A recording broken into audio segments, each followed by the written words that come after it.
AD has approved KC-1400 collective. Everybody want to hear me say that? This is what it's all about. They're around. They are supporting. The money is going directly to our student athletes. They're signing deals. They have contracts. Let's do it. I mean, without this collective, we won't be successful. We won't be able to sustain our student athletes. I mean, 1400 Collective have done a really, really good job of keeping a lot of our athletes here. You know, if you saw them sign a lot of our athletes, but we got to do our part.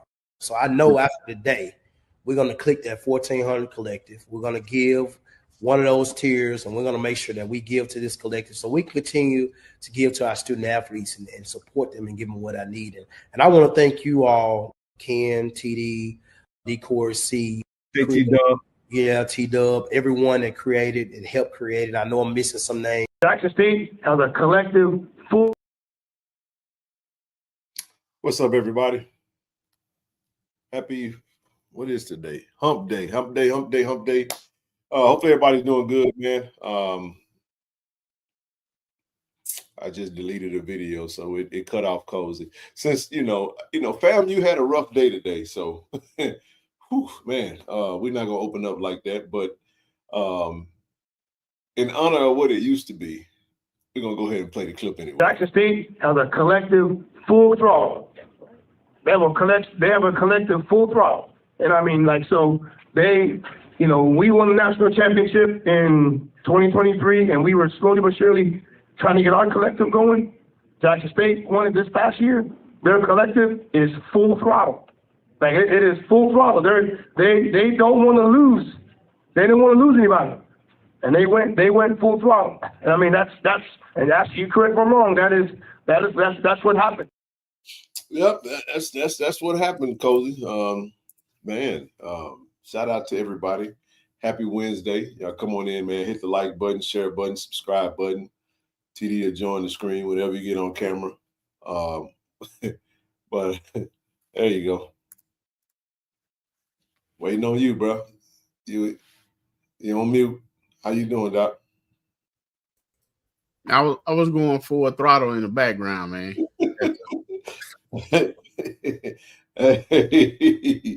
Man, I've been going full throttle all day, man. First day being back home in quite a while. I'm happy about that, man. I'm chilling, man. Finally get to do a show from the Chateau Kenzo KC-1400 headquarters. How everybody doing, man? Happy Wednesday, man. Y'all come on in, hit the like button, share button, subscribe button as you come in. It's hump day. Hey, man, shout out to everybody who purchased them bottles, man. Shout out to the Greenwood whiskey fam. We still buying Greenwood. Now the link's still open. The link's still open.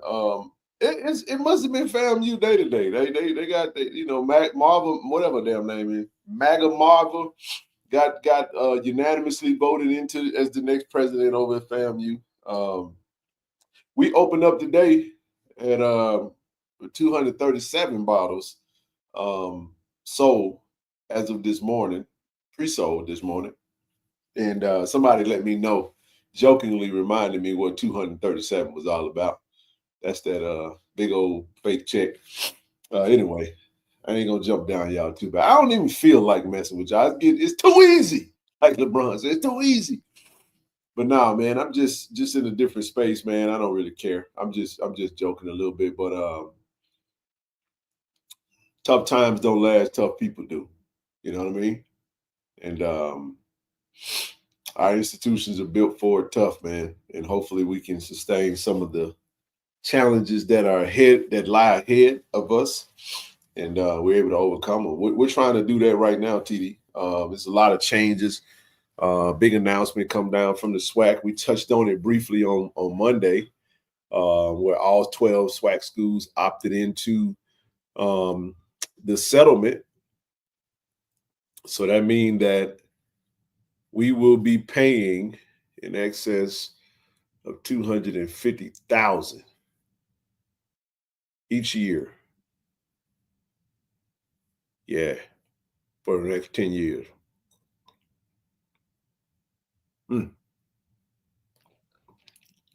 So there's a lot going on right there, Ken. Nice little chunk of change right there, man. Yeah, man. Unpack that for me because.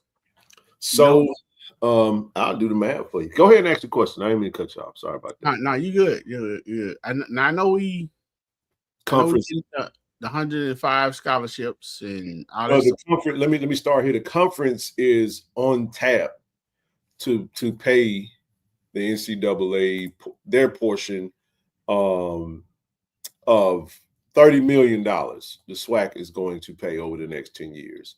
That will be divvied up amongst all 12 member institutions, which comes out to about $2.5 million per school over a 10-year period, which is going to equate to about $250,000 each season, each year. Now, TD, what that does is that allows us to do what we always felt like we could do. And that was fund more scholarships.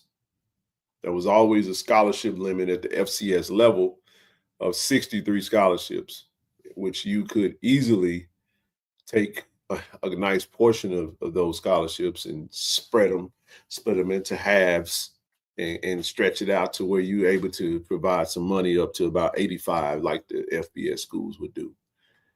Now with this revenue sharing piece, with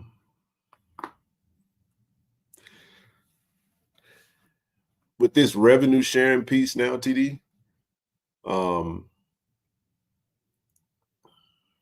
it's a game changer for all the FBS schools. FCS schools will benefit as well. It will be a trickle down because right now there's roster limitations, and that max out to at 105. We can go up to 105. Now, we're gonna have some conversations. Can't wait to get AD Robinson back on the platform to just kind of talk about. It's a good time to let some things kind of slow down, TD, and then get AD on. That way we can get a little bit how taxing is the $250K on the institutions. It will be for some. We will have to be strategic in funding those funds. The SWAC will also assist some with some of that money per Commissioner McClellan. It's $250,000, man. 250,000 is 250,000. You know what I mean? At the end of the day, they got to get it. We have to get it from somewhere. That may come from an increase in ticket sales, TD. That may come from a tougher or more strenuous, not strenuous, but more aggressive effort in fundraising, partnerships. A lot of things we could do to make up that money. So when you talk about that, I can't really worry about the other schools, to be honest with you. But I will say this: every member institution got some corporations that are in close proxy that they can partner with. I tell you what each school need to do, TD. You want to know what they do? What's that? Invest money, a little bit more dollars into the corporate, in the marketing, or should I say, the development piece, fundraising piece. Those who go chase for corporate partners. I can't say how many corporate partners Jackson State has, but we can ask the question: is whatever that number is, could it be more? Hell yeah, it could be. There's a lot of companies in Jackson, TD, that don't partner with Jack State, right? For whatever reason. So therein lies opportunities for dollars, marketing dollars. There's a way to make it up. You just got to go pound the pavement, and you got to go pull out the Rolodex, and you got to look within some spaces that you probably haven't looked within in quite a little bit. You may have to get a little bit more creative with some things. You know, those who have good brands, you know, you could see an uptick in money games. That's absolutely correct. That could be. That's absolutely right, B-Dub. Amen. Let's not schedule this cupcake on the schedule.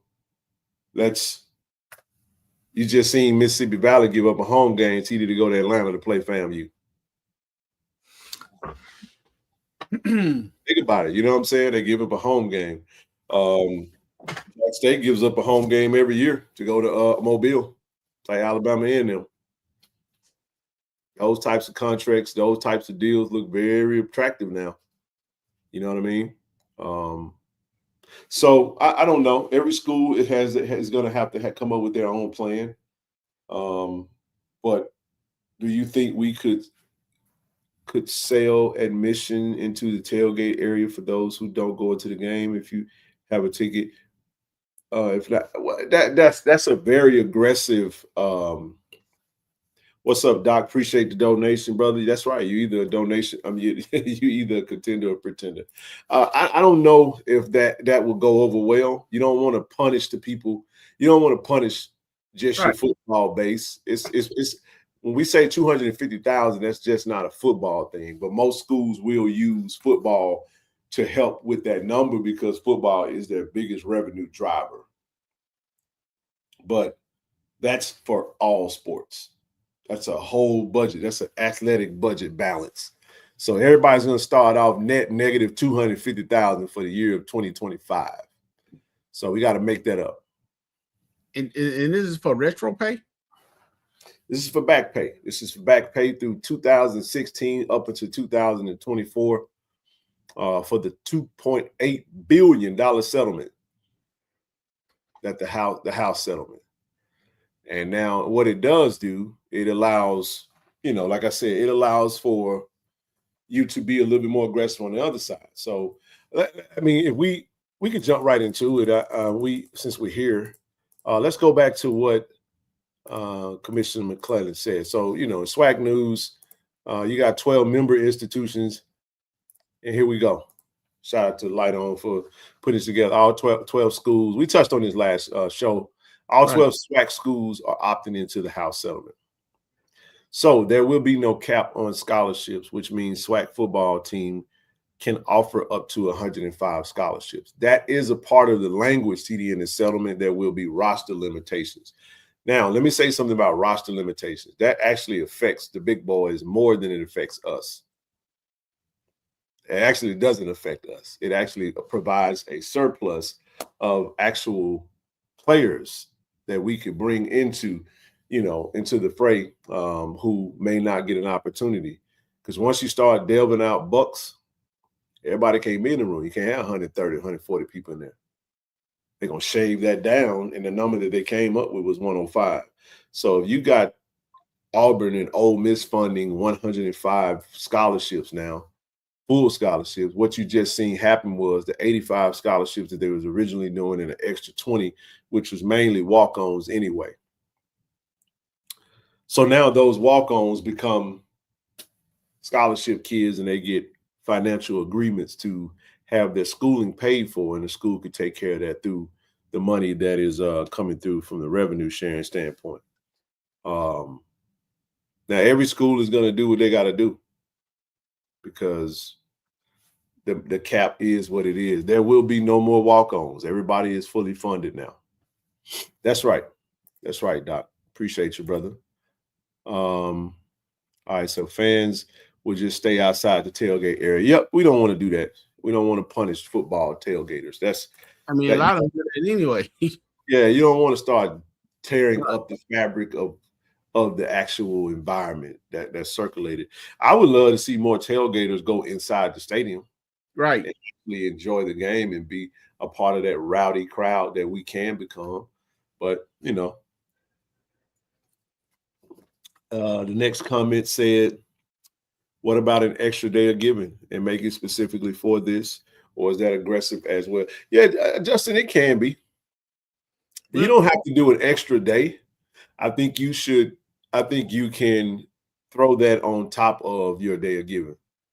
So within your day of giving, you can be more intentional about what you are trying to accomplish. The messaging has to be perfect. You have to have perfect messaging. You have to attack this thing through all of your mediums, and you got to get it out there. And the transparency had to be more clear.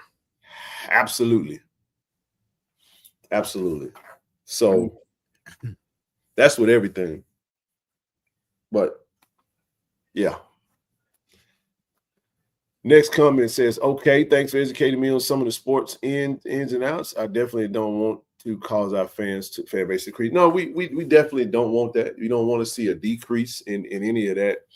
And this, like I said, this is not a football thing. It is, but it is. But it isn't, though.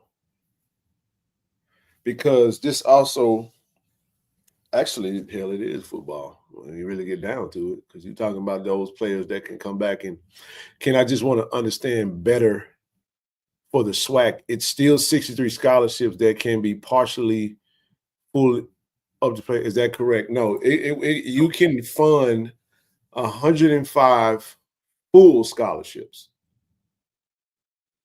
Everything is just like D1 is D1.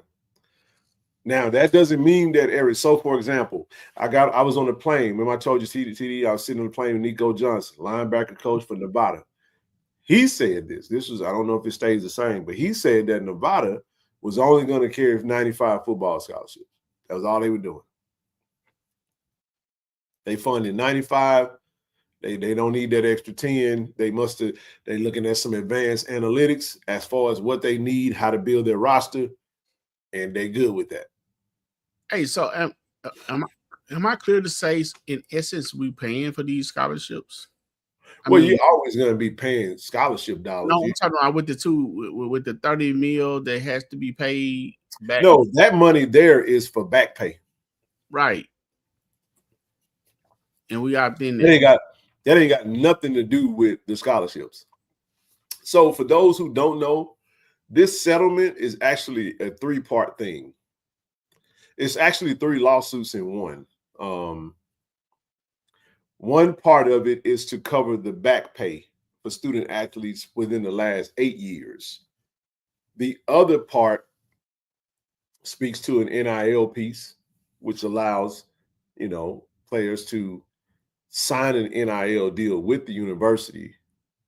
And then there's this piece of it where it talks about the change in roster, and all of that it's all inclusive.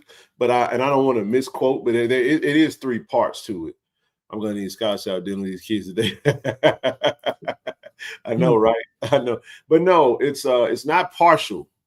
It's not partial. These are this is what I'm saying. Your AD or our AD Roberts say, look, we're doing 105. You can meet with coach. We do 105 scholarships. That's what we're funding.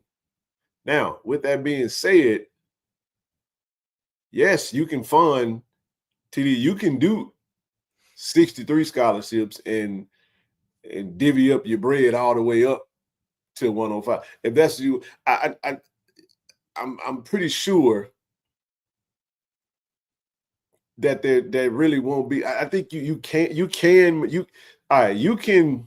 maneuver a little bit with the money.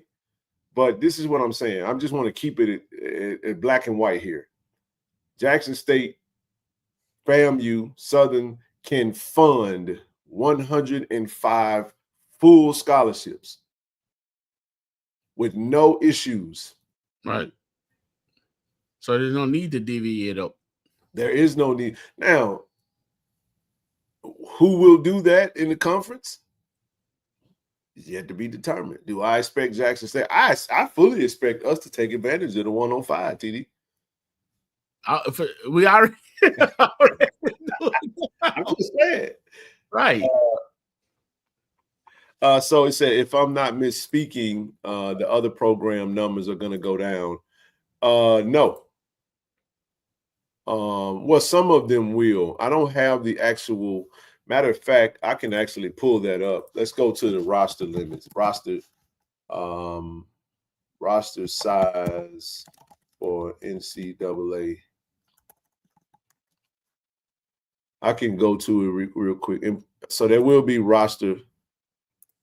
I mean, there's no more program for sides to go down. Everything else is so this is what we're looking at. I'm gonna share this screen real quick, and if this won't take long, but let's do it like this. If you go and just, all right, can everybody see this? You can see that, TD? Yeah, yes. All right, so we'll just pay attention to this part right here. Y'all see that in blue? You can see that in blue? Highlight. Well, highlight. Okay. Highlights. All right. So with that, what you see NCAA Division I implementing new roster size limits for the 2025-2026 academic year. Some sports will see significant changes. These changes are part of a larger settlement related to name, image, and likeness revenue sharing. While some sports will see increases, other roster sizes will be reduced. All right, football rosters limits will increase from 85 to 105. Now, here's where we win at, TD. The rules are for Division I. What is not specified in this lawsuit, which has changed college athletics, they don't recognize FBS, FCS. It's D1. This is what the language is for D1. We're D1. So therefore, if we're going to be putting in $250,000 back pay, right, players can't, whatever. Benefit from. We got to be able to benefit from it. So this changes the landscape for all FCS Division I programs, right? So football rosters increase from 85 scholarships to 105, allowing more scholarship opportunities. Baseball roster limit will be 34 players, an increase from the previous scholarship limit. What was the previous? Let's see. Let me click on this little joint right here. Anybody that know that can put that in there if they want to. I don't want to lose my flow. All right. Soccer, men's and women's both will have a roster limit of 28 players. Softball roster limit will be 25 players.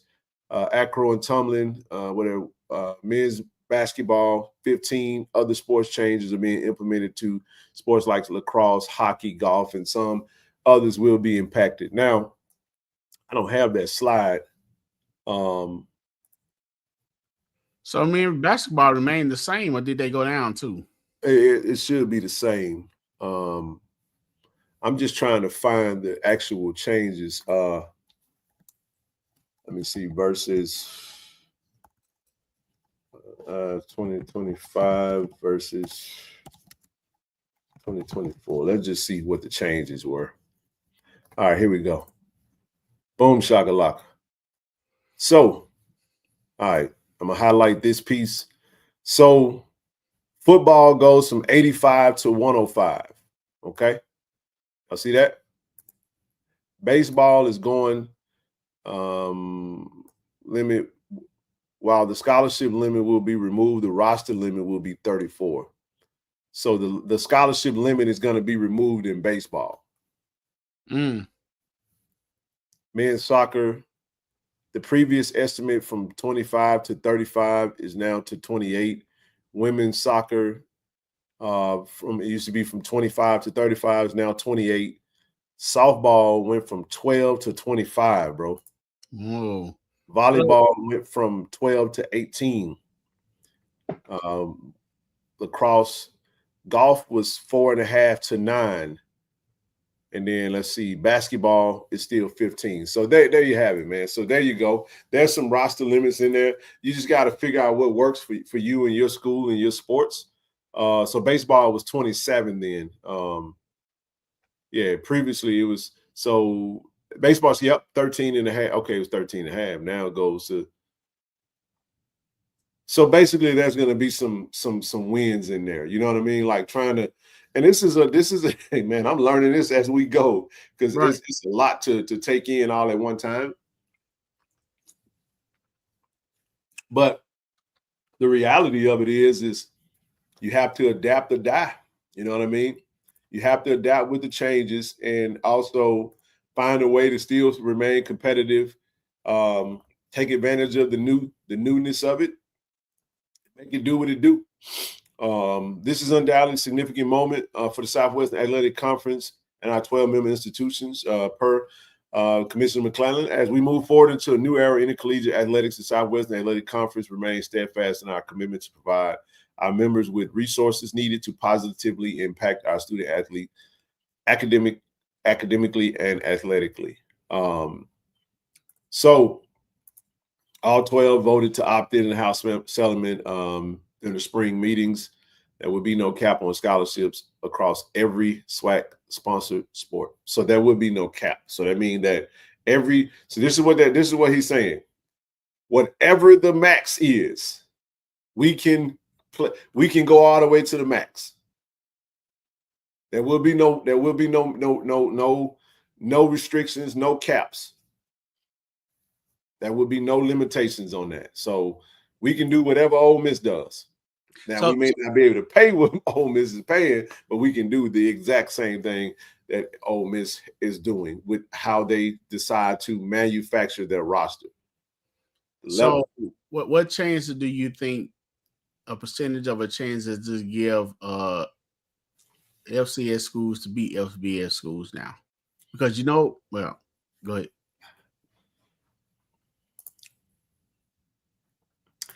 There will be some opportunities, TD, especially in basketball. Basketball is still the same, it's not going to change much. The money changes everything, though. The amount of players that are available, it still makes, there are real opportunities. So did the SWAC still implement conference travel team limit, currently 67? If so, I think that dictates scholarship money. That's a good question that I don't have. That is a question that we will ask during SWAC Media Day, which is coming up in a month. There will be a lot of questions. Definitely going to try to sit down with Commissioner McClellan and go and have a ton of questions for him in this regard. That's a great question, EA, when it comes to travel. So what he's referring to is travel when the team travels on the road. What does that look like? I don't know. Whatever the NCAA's requirement is, that's what we can do. There will be no restrictions, basically. It is a free market. So if Alabama gets to take 80, then we can take 80. Now, right. The question is, do we take 80? Because when you take 80 now, you got to feed an extra 13 miles. You got to grab a couple of extra hotels.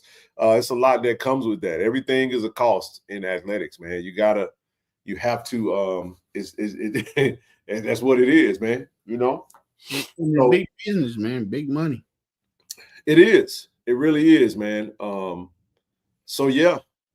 And the reason I posed that other question, Ken, because the thing has always been a lot of LCS schools have been in games with FBS schools, but then come the second half or so, fatigue set in. They bring in fresh players. So now you got 105 on your scholarship. On your roster too.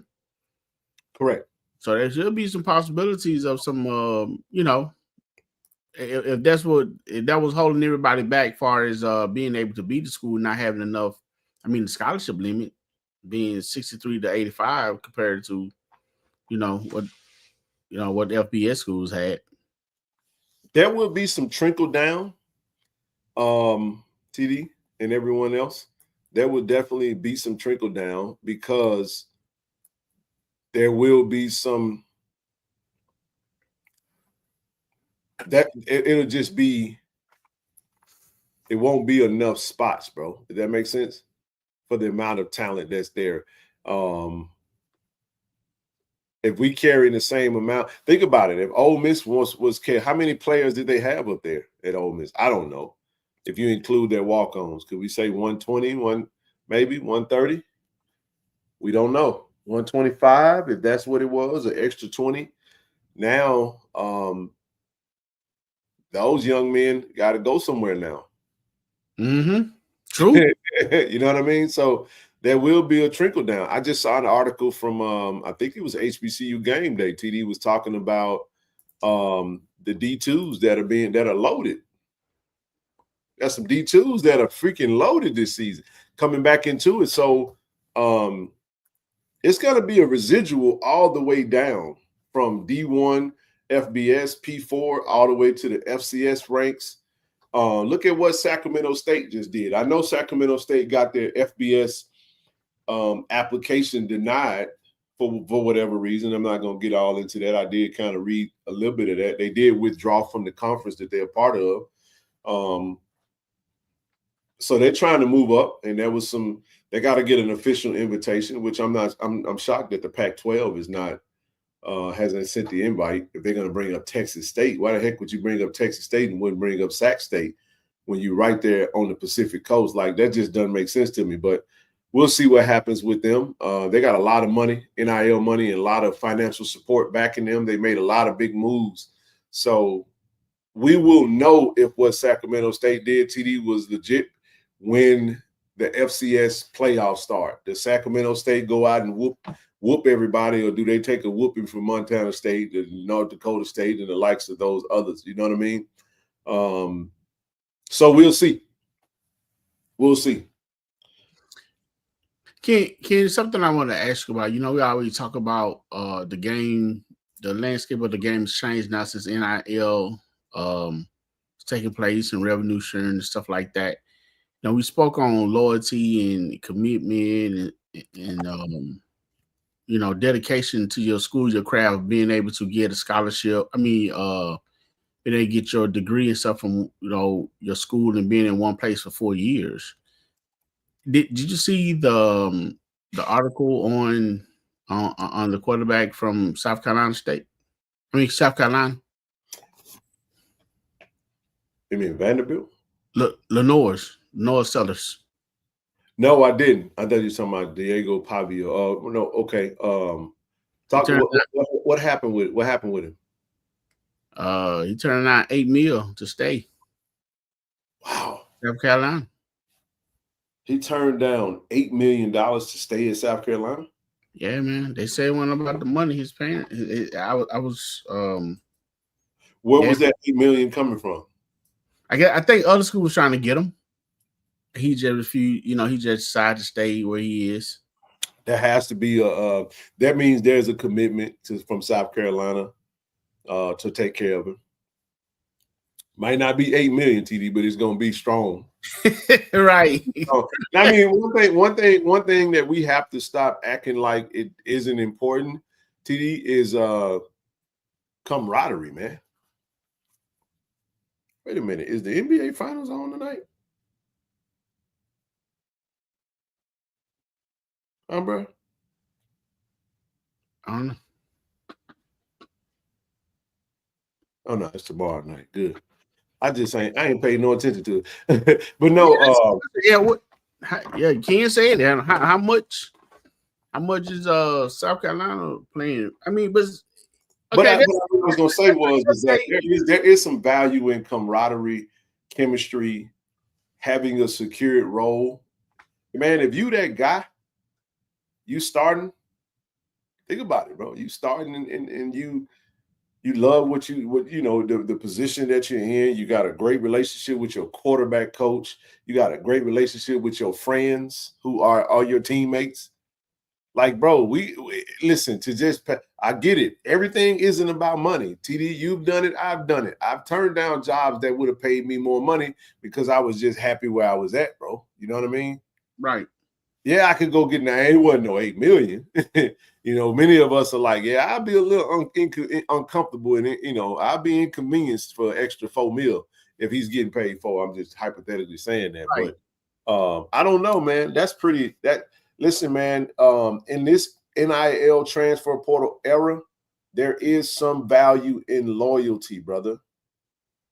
There is major value in loyalty. I just dropped a video tonight of Jeremiah Williams.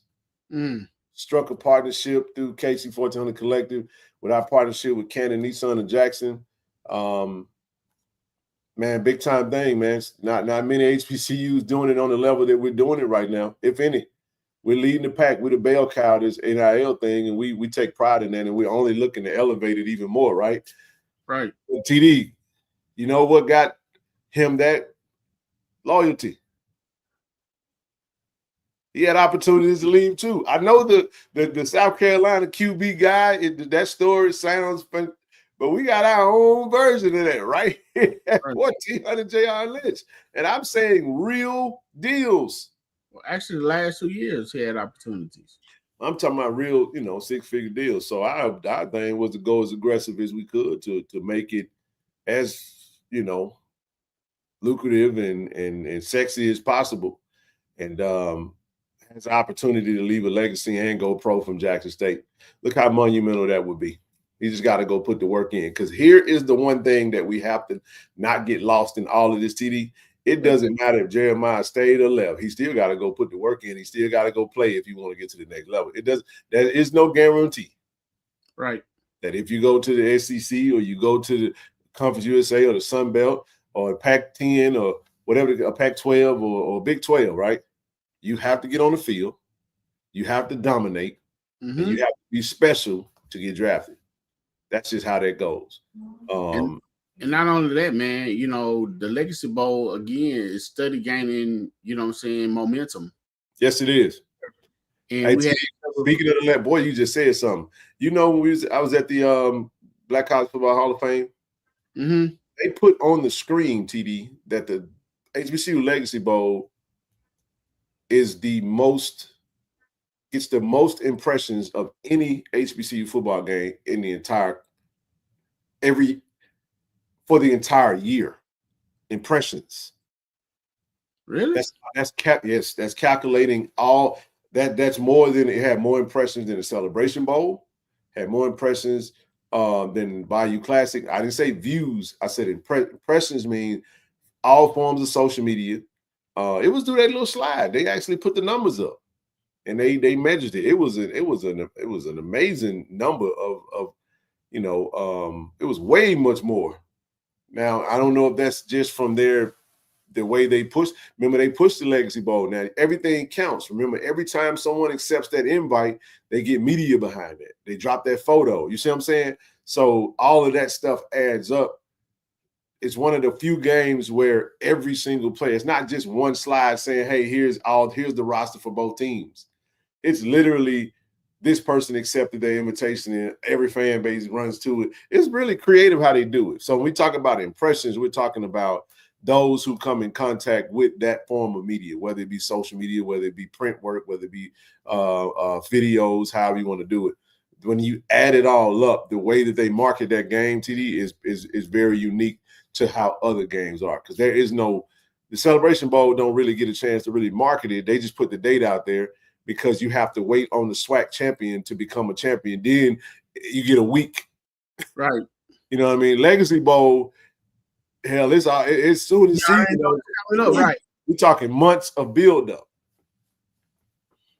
And then, like you say, now you're getting people and fans from all walks of life. You know what I'm saying? From D2 schools, all the way up, Ken, that's coming, they're putting eyes on the game, they're tweeting, that putting on Instagram. And then I see people in the stands, or fans in the stands supporting, their student athletes. You know what I'm saying? And then now you got the cameras and you got the NFL scouts and everybody down there, watching, supporting them. We had a lot of players, the UDAs this year. So that's true. So EA, this is true for some, and it's not true for others. It's like that for everywhere. For example, there are coaches on our staff that had opportunities to leave and they chose to stay. There are also coaches on our staff that were on our staff last season that had opportunities to leave and they left. It just depends on the coach. You know what I mean? We sat right there, TD, did you, I, and D. Corey C. We sat right up there and talked to a coach. You know who I'm talking about? Mm-hmm. Their name faces that said, listen, they had multiple opportunities to leave. Right. And told us why he wouldn't leave, why he wasn't leaving, why this was home and why this was the best situation and scenario for him. And they weren't the only one. was not the only one. You don't think? So again, it's understandable. You know, when you have a young coach that's trying to rise up in the ranks, you can't fault a coach. But here's what I will say to that, EA. The transfer portal is open. Every players now have the ability to leave every year if they want to, just like coaches can. But let's be real about something. It still doesn't take away the fact that loyalty is still respected. Loyalty is still golden in this era. It's becoming the abnormal thing. Loyalty is becoming the abnormal thing. TD, think about that. There is value in loyalty. And I love it, man. So, but nevertheless, we were talking about that. But we spoke, speaking of Jeremiah, there you go. This young brother right here, let's talk about it, man. Celebration Bowl MVP, defensive MVP. Mm-hmm.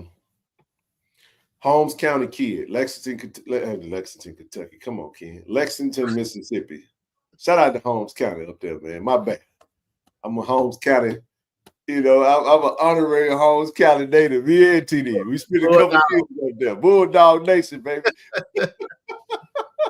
Shout out to them Holmes CC Bulldogs. Feel me? So listen, but no, man. Let me tell you something, man. Look at that smile, man. That's a real smile, man. Ain't nothing like it, man. It's a good feeling. And the thing about it, on this, and this is actually not new. Actually, we shout out to KT Dub who pushed me to drop it. He's like, man, it's time to drop that now. We gotta let everybody know what we're doing. You know what I'm saying? I've been sitting on this for months. You know, we've alluded to it and talked about it, but we decided to go ahead and drop that. And I just want to shout out Mr. Cannon, and shout out Will, our brother Will. Peyton over at Cannon Nissan of Jackson. We told him, TD, what we wanted to do and what we were trying to do and what we could do with them and how we wanted to do it. And Will took that over to Mr. Cannon and loved Jack State. He said, yeah, man, let's do it. It was coming up over there, right? Huh? So got the event coming up over there.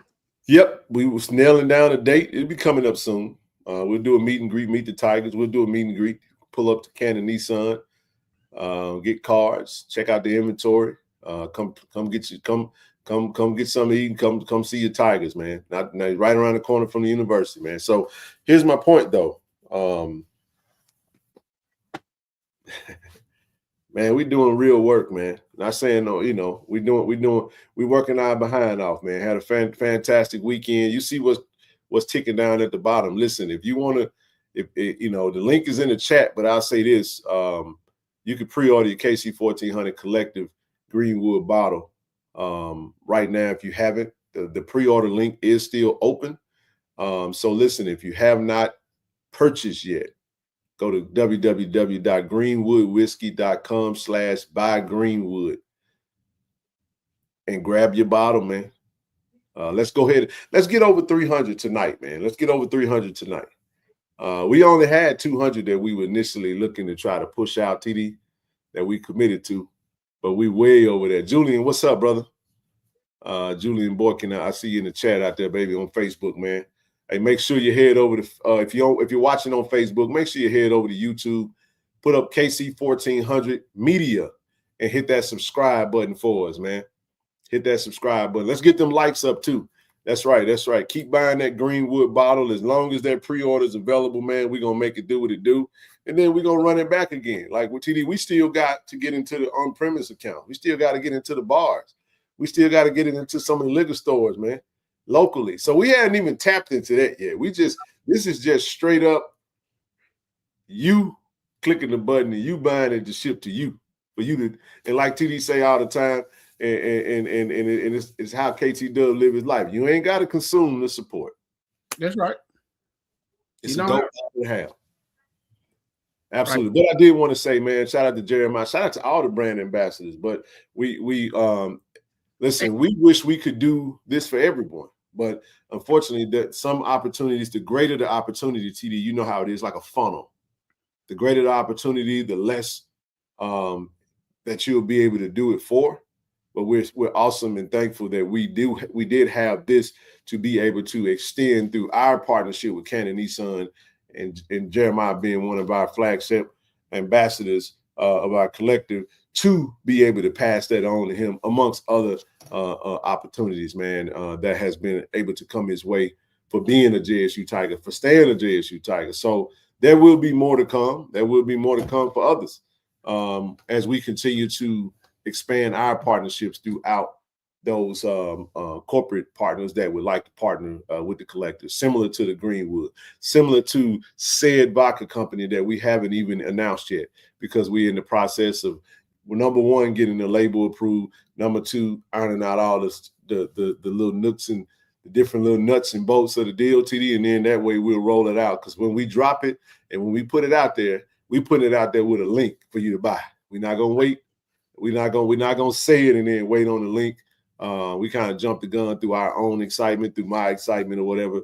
But yeah, so again, congratulations to Jeremiah. Let me shut up and let TD get some of this. Come on in. Yeah, man, I want to say this. I mean, first of all, you spoke about him being from Holmes County, you know, and when he decided to choose Jackson Tech as an offer coming out of high school. He played on the prime teams. He was a valuable asset then because, you know, he played, you know, in the Celebration Bowls when Coach Prime was here. He decided to stay down, lower, you know, stay lower then, you know, came in with Coach Taylor era, did his thing first year, had the opportunity again, but still stayed down. So this is very well deserving and fitting.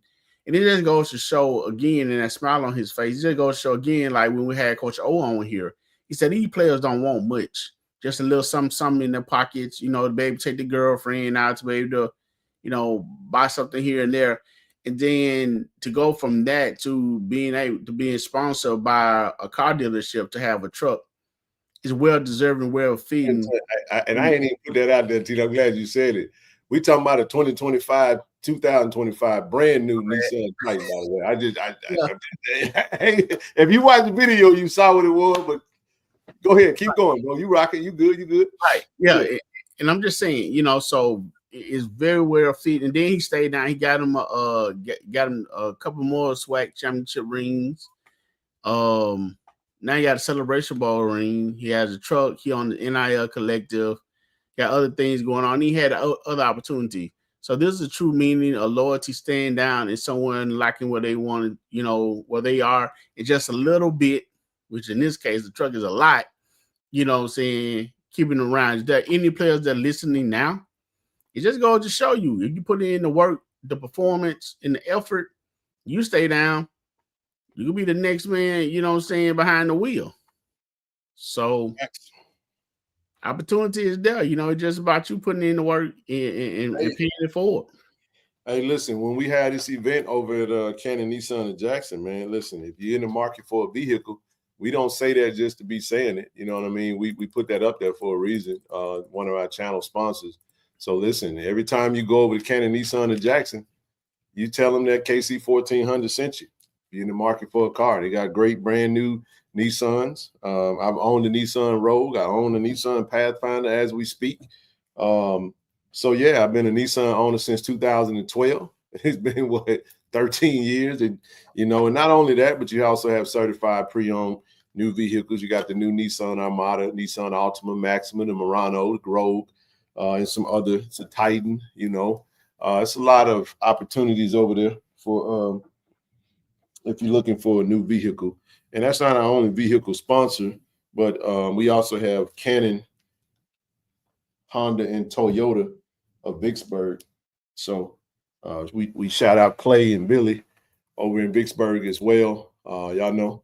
So this is these are a couple of our partners, and we've been able to, as we build our athletic brand ambassador count up, if there is an opportunity to pass that on to TD to one of those athletes, that's what we're looking to do.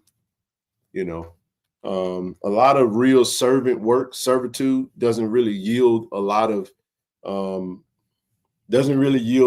back to those who are leading the charge.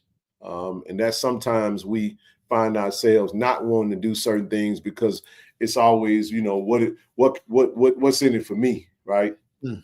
That's true service and servitude, man. You usually get yours back on the other side, or you get yours back in a different way.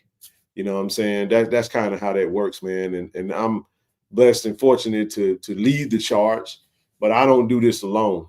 You know what I'm saying? There's a great team of those that really care and those that really love. And we don't get a whole lot of recognition. We don't do it for that, though. You know what I'm saying? If there ever is a time when that comes, then that'll be shared amongst everybody, right? But I just want to say, for us and what we do, it's really and truly about, I'm trying to plug some up, y'all, so forgive me. I'm sorry if I keep looking down, but I'm trying to get my charger back. My light tripping. So I'm going to let it charge up a little bit more, and then I'll crank it back up. So that's why I got a little darker over here. But no, man, our goal is to bless these kids, man, you know, in the best way that we can. That is something that I like. That legislation passed when Prime was our coach. And again, I don't have to go through all that spiel as to, you know, why I wanted to get involved in it. But I knew, hey, he who jumped out in front of this early was going to have the advantage. You know what I'm saying, bro? And now that the NCAA is saying, all right, FCS schools, all right, HBCUs, y'all can do what we do. Now, y'all not going to be able to do it on the level because you don't have the money that we have. But the worst time to ever try to do something, TD, is when you're not prepared and they tell you, all right, now go. And now you got to try to figure out and scram and cram and figure out what you're going to do, how we going to make, what is we going to do now? And then a lot of us, from a community standpoint, we don't like to ask for help. We be over there struggling for weeks, days, and months, when all you got to do is reach out to somebody that's already doing it. And they'll give you the blueprint. But we in competition. We so deep in competition. Even internally, we so deep in competition that some don't even want to support the efforts because they feel like it's a threat to what they're doing. And it's not. It's not. Everybody has a lane. It's like a track meet, bro. You know what I'm saying? TD, if you in lane 7 and I cross over and I'm in lane 8, I get disqualified, bro, running in your lane. I got to stay in my lane. Or get ran over. Hey, tell him it's some golden fish at the finish line, baby. You bound to get your hair pulled like Angel Reese, dog. For real, man. But no, man, that's what it is, man. Again, we are it's a place to go. Man, brother Bernardo, man, how you doing, brother? Man, blessings to you and the fam, bro. Hopefully all is well, man. Good to see you in the chat, brother. For real. Sure. But yeah, man. So the reason I asked my nephew himself, Edwin here, did not get drafted out of 10, just 8 includes Shiloh Santa free agent contract. I caught the tail end of that conversation. I got to scroll up to see what y'all talking about. I don't know what you're talking about. I saw that. Ooh. All right. So he said, what's the question? Hello, my brother. Do you think we'll be drafted next season? Okay. You asked Jeremiah. I absolutely believe Jeremiah can be drafted next season. Absolutely, I do. But it depends on what he do on the field. Gotta go dominate. And you gotta dominate on the field and definitely get those times and quickness and agility, you know, because that is a vital point that they go by grading you on, you know, too. You know, but he has all that. I mean, for those of you who don't know, Jeremiah has really slimmed down and pretty much got very solid, even solid, you know. So he's doing what it takes to get there, man. So yeah, he definitely has the chance to get drafted. Yeah, getting drafted. What he does versus USM. Man, thank you, Chris. Boy, you took the word right out of my mouth. That USM tape is going to be critical. Yep. Dominate. Matter of fact, USM won him bad. I know that for a fact. You know what I mean? So Jeremiah is involved in every play when he's on the field. Yeah, what he does on that field is going to tell you everything you need to know. Or somewhere around it. Absolutely. If you don't get drafted, the goal is to get on the roster, make the team, make the cut. You get paid. I mean, and that what Lady Liberty said. You know, some people caught up in the lights and the glitz and the glamour of being drafted. All you want to do is, get there. Yeah, I totally understand wanting to hear your name called. It's Right. a childhood dream, and I all want to do that. We all want to. Everybody want to hear their name called, right? But hold on, just a second, bro. And why you doing that? We're speaking on that. I mean, hope ball continue to go as well. I mean, we got our own that played right beside Jeremiah for several years, Devontae Davis. Yep. You know what I'm saying? He's still out there doing, with he made the 90 man. He made it for the Colts. For the Colts, that's right. Robert McDaniel, he made the 90 man. So now you got to make that cut, man. Definitely got to make that cut. Right. And I think they will, man. I think they will. A lot of HBCUs are just kind of that value pick where it just is what it is. I think you're going to see that change too. So with the roster limitation, I think it's going to be a residual all the way down to if you don't have, I mean, it'll still be the same at the FBS level. But think about it. They're only taking 105 each year. If you got guys that's making good money, TD, they may be more apt to stay an extra year, spend all their time, earn as much money as they can in college before they decide to enter the draft. Because there are some guys that are going to take a pay cut going to the NFL. That's just the landscape of the business, man. You're going to have some guys literally making so let's just say you take 105 and you divvy up $16 million into 105. I think that came out to like $150,000 a year for every single football player if they wanted to do that. Because some schools will divvy up $16 million per year into football, 16 to 17 million. That would be their payroll for their roster. Now, you say, man, that's a lot of money. Yes, it is. But again, it's limited to 105. So what happens to the top heavy version as it's going to trickle down into other FBS schools that aren't doing so well? It's going to go into the G5 TD. Then it's going to trickle down into your top tier FCS schools, and then it's going to trickle down into your middle of the pack FCS schools and the bottom tier. Then it'll sprinkle down into D2. And you know what's going to get tighter, TD? The transfer portal. Mm. It's going to be a lot of kids getting stuck in that portal. You think they're getting stuck in the portal now? Just trust me. This hard at the top is going to create a bigger pool of transfer portal kids that will retire from the portal. They will never play another down of football again after they enter the portal. Hey, Don. I mean, I see you the second time you posted. Yeah, man, we definitely love Evan.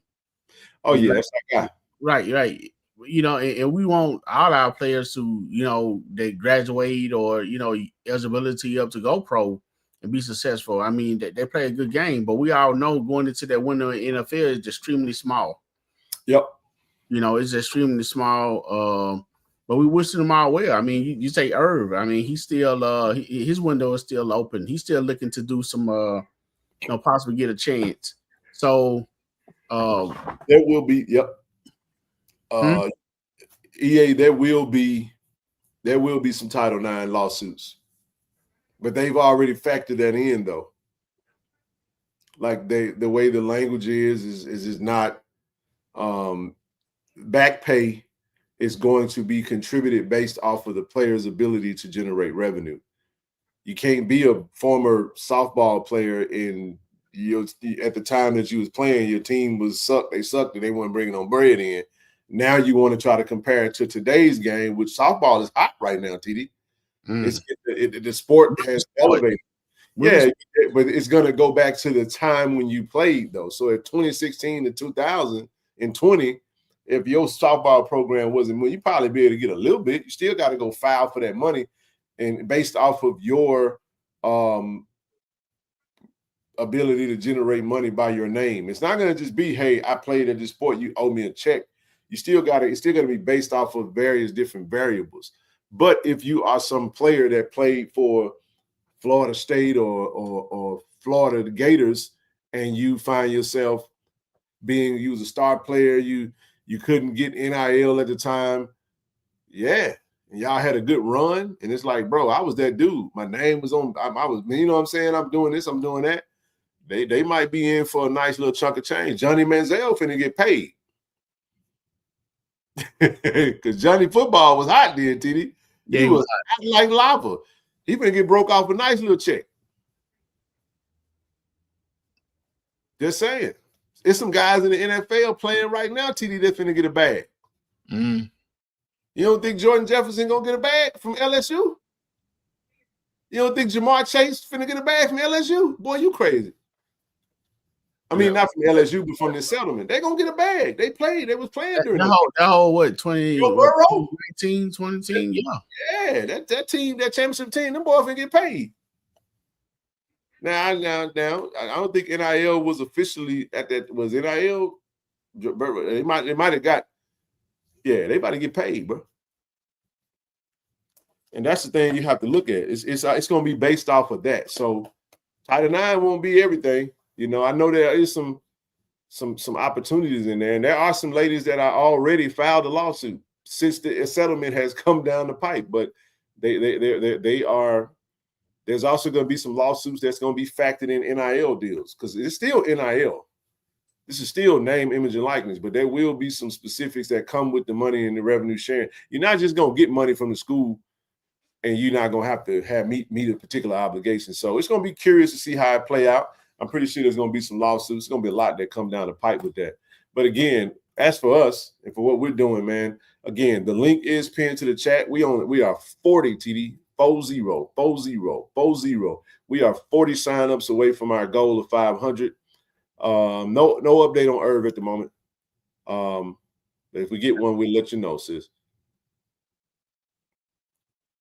Yeah, go ahead, bro. No, go ahead. Now, I was just gonna say, man, the link is pinned to the chat. We're still pushing the bottle. Listen, if you guys in the chat, it's 440 you guys looking at TD and I. If you have not purchased your Greenwood KC-1400 collective bottle, we want you to go to greenwoodwhiskey.com, man, and go to buy. Reggie Bush. Reggie Bush, that was long before his time. Yeah. Gone. So they factored in from 2016 up to 2024. So the last 8 years is what comes into consideration here. But yeah, man, if you're not signed up to the collective, we're 40 away from our goal. We ask that you consider to do so. It's June. We're trying to close out the year with a bang. And we need that last 40 to get us where we need to get to. Click the link, sign up, pick a level, and let's get active, man. And if you don't want to sign up, you can go to greenwoodwhiskey.com, get you a bottle. Portion of the proceeds of that bottle goes into the pot either way, or you can make a donation. If you want to make a donation, TD, where can they make a donation at? They can go to Givelify. Right. Givelify, Friends of KC-1400 Inc. Listen, if you're new to the channel, you're not familiar with who we are, what we do, this is our foundation. We are a 501c3 nonprofit organization. Friends of KC-1400 Inc. provides strategic resources and financial support to the Jackson State University community through collaborative initiatives to stabilize and enhance the viability of students. Our mission, our goal, our focus is our student community. Those that we build a relationship with, those that we try to support in various different ways, whether that be NIL, whether that be fundraising, whether that be financial literacy, whether that be mentorship, whether that be therapy, whether that be whatever. We do a lot, man. We do a whole lot. But But Greenwood is for the adults, for those who choose to support in that way. But we appreciate all those that are out there that understand the call that we are part of. And again, we appreciate all of our channel sponsors, Shout Out Rex, Cannon Toyota, Vicksburg, Cannon Nissan and Jackson, Impact Tickets, and Auto Masters, man. In Divine Inspiration, I when I was talking about Evan, I spoke a little bit on Herb. Go ahead.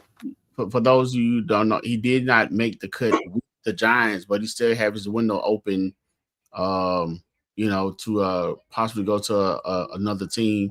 However, if that he's starting to consider other options and you know, in other leagues and stuff. So he's still active in wanting to play. So he just got a construction business going on right now. That dude can build, man. That dude can build some stuff, Ken. Jack of all trades, man. That young man can build some stuff. Very talented brother, man, in various different ways. Hey, real quick, a couple of preliminaries we do want to touch on. Shout out to D. Corey C. Been putting in a lot of work over there on Tiger Talk TV. Latest interview to come down the pipe, Mr. Jalen Ware, defensive tackle, transferred in from University of Louisiana Monroe. 6 foot, 282. Bo Peep. You get a chance to catch this interview, bro? Man, he better play like he taught. Oh, he played like that, man. You just got to sign up. We down to 39. We just got him sign up. Shout out to you. Shout out to you. Shout out to you. Yeah, man. I had a chance to watch the interview. Really great interview. I mean, really good interview. That Jalen answered all the questions and stuff. There's several things that he said that kind of stood out to me. The first thing, Corey asked for positions and stuff that he played. He played the offensive line and stuff, man. He said he told the coach he's tired of being the nail. He wanted to be the hammer. Trying to hit something, man. I'm tired of getting hit, man. I'm trying to hit something right now. That's a great way of putting it. Yeah, man, that was funny, man. He gave Jeremiah a lot of props, as we have been talking a little bit on the show, man. And the confidence that he have in his talent level, Ken, he said he wanted to stay close, you know, say mom would be able to attend games and stuff too. And then he said he got the narrating down and thinking about, you know, when we played them. And he said, thinking about the Jeremiah Williams game and him being able to hold down and keep people from coming through the middle, and he doing his thing, you know, without questioning his partner, you know, his teammate, whether they're gonna hold it down or not. He said, be able to play with, you know, Jeremiah, knowing that Jeremiah can close that gap and not let anybody through that hole. He said, man, he said that's what he wanted to do. So he was looking forward to playing with Jeremiah.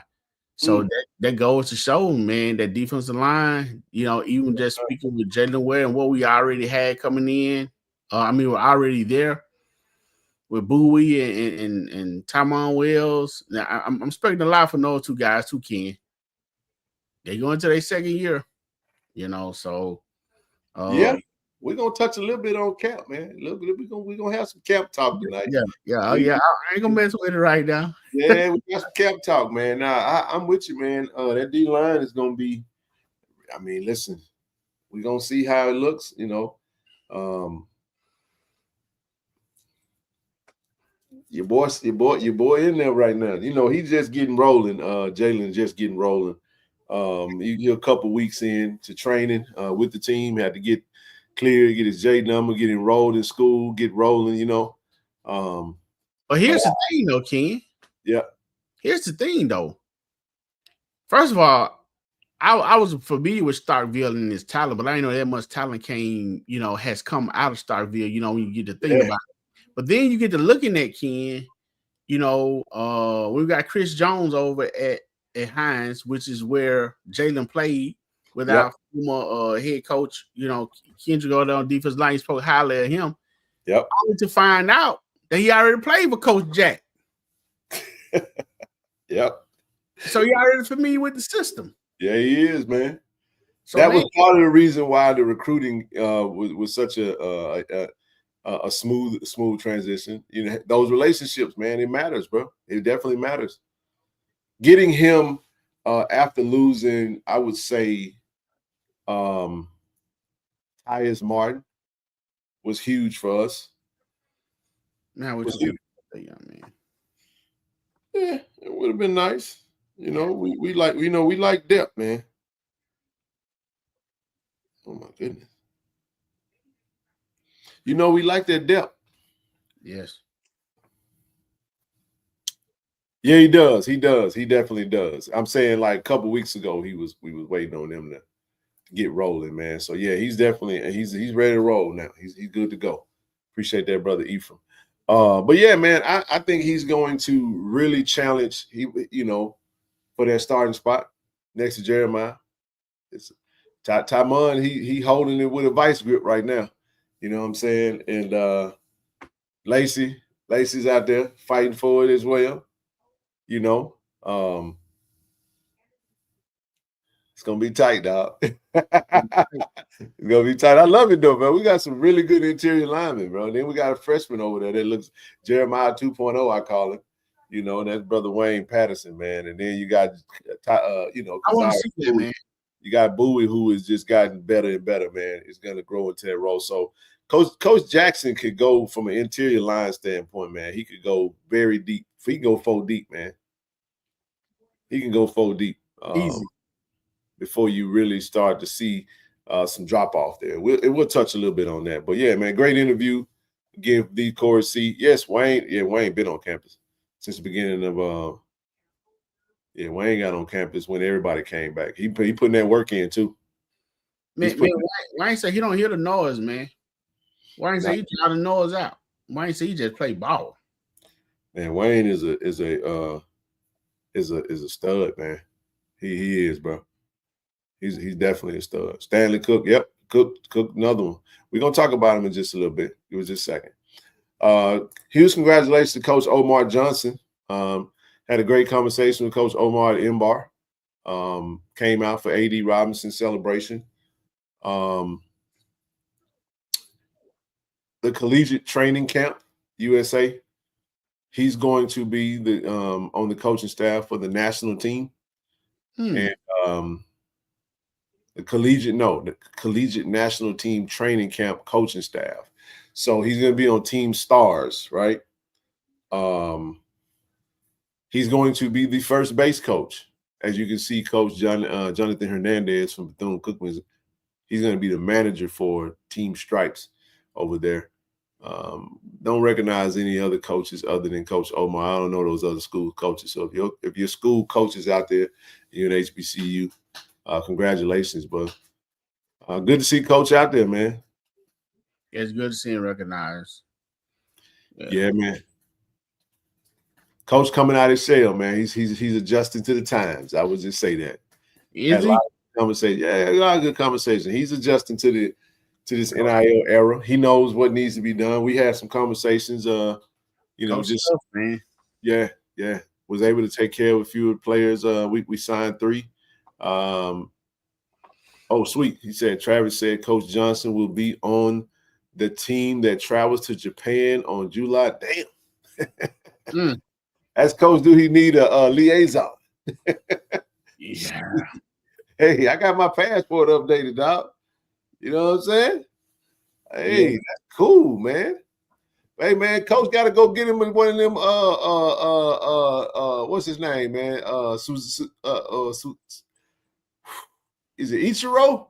Was he from Japan? Oh, talking about you play with the Devil Rays? Where is whatchamacallit? I think where's Shohei from? Is Shohei from Japan? Or is he from China? I don't know. Man, where the hell is Shohei Ohtani from? I'm finna Google it. He from Japan. Hey, Coach better be recruiting when he go out there, dog. Hey, Coach better be recruiting when he go to Japan, dog. Yeah. Man, Shohei that dude, man. Shohei the best in the game. I'm serious. When he out there, go on, get your recruit on, Coach. They over there, look, man, they over there creating. Shohei Ohtani is a creative player, bro. You never seen anything like that before. The size, The ability, you know, the pitch and field is just a different type of character, man. Dude look like he comes straight out of a Japanese lab.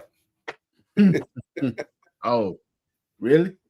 Well, this is how he get those kids from the Caribbean. You know what? We got a young man that's on the way. I got a call today, but no, it was Monday, about a young kid. Career baseball is another level. Yeah, man, we got to get out there, get coach. Hey, listen, Otani, a damn cyborg. I'm telling you, man, that dude different. He right over here in LA, man.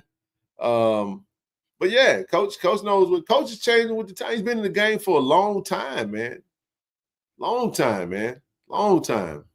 We're talking about multiple decades of leading the JSU baseball program. You know, we fell short on expectations this year, TD.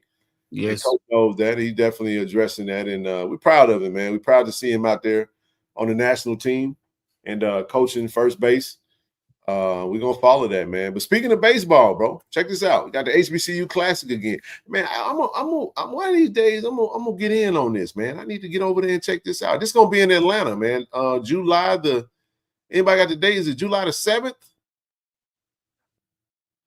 Yeah, Mo. We got something on the way, man. He's actually committed already. I forgot where my man said he was from. I know he's from the Caribbean, man. I think he is. He's from the Caribbeans, I think. Yeah, I'm almost positive that he is. If he needs a liaison, I was stationed in Tokyo from 1999 to 2001. Hey, Al-B know his way around, baby. There's a lot coming with that. Man, I did, Fred. This is a whole nother conversation for another day. I do not know how to feel about that just yet, but 10 billion is 10 billion, bro. Dang, bro. You see the Bus family sold the Lakers, man. No, not Jenny. Yeah, they sold the majority ownership of the Lakers, man, for $10 billion, bro. Dang. Now she will. All right, there you go. Appreciate it. So this game is July the 11th, 7 Eastern.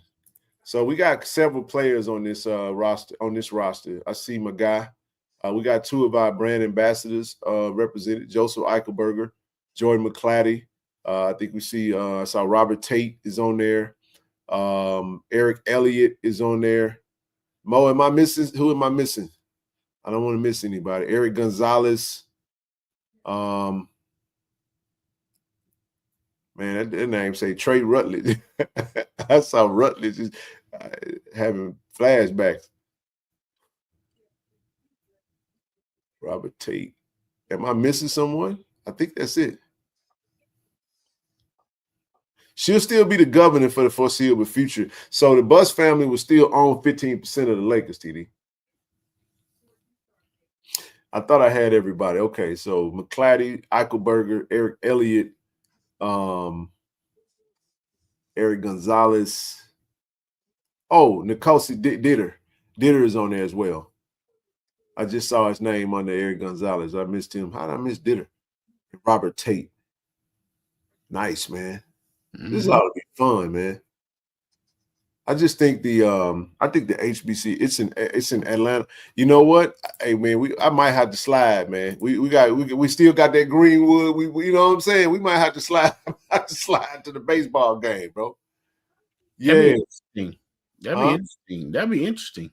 I might have to slide, bro. ATL, right. Here we come again. I may have to pull up, man. July the 11th. I may have to pull up. That's the weekend before SWAC Media Day, I think, if I ain't mistaken. Yeah, what's that, Friday? Like I said, it might not be too bad, man. I don't know why I used to think ATL was across the world.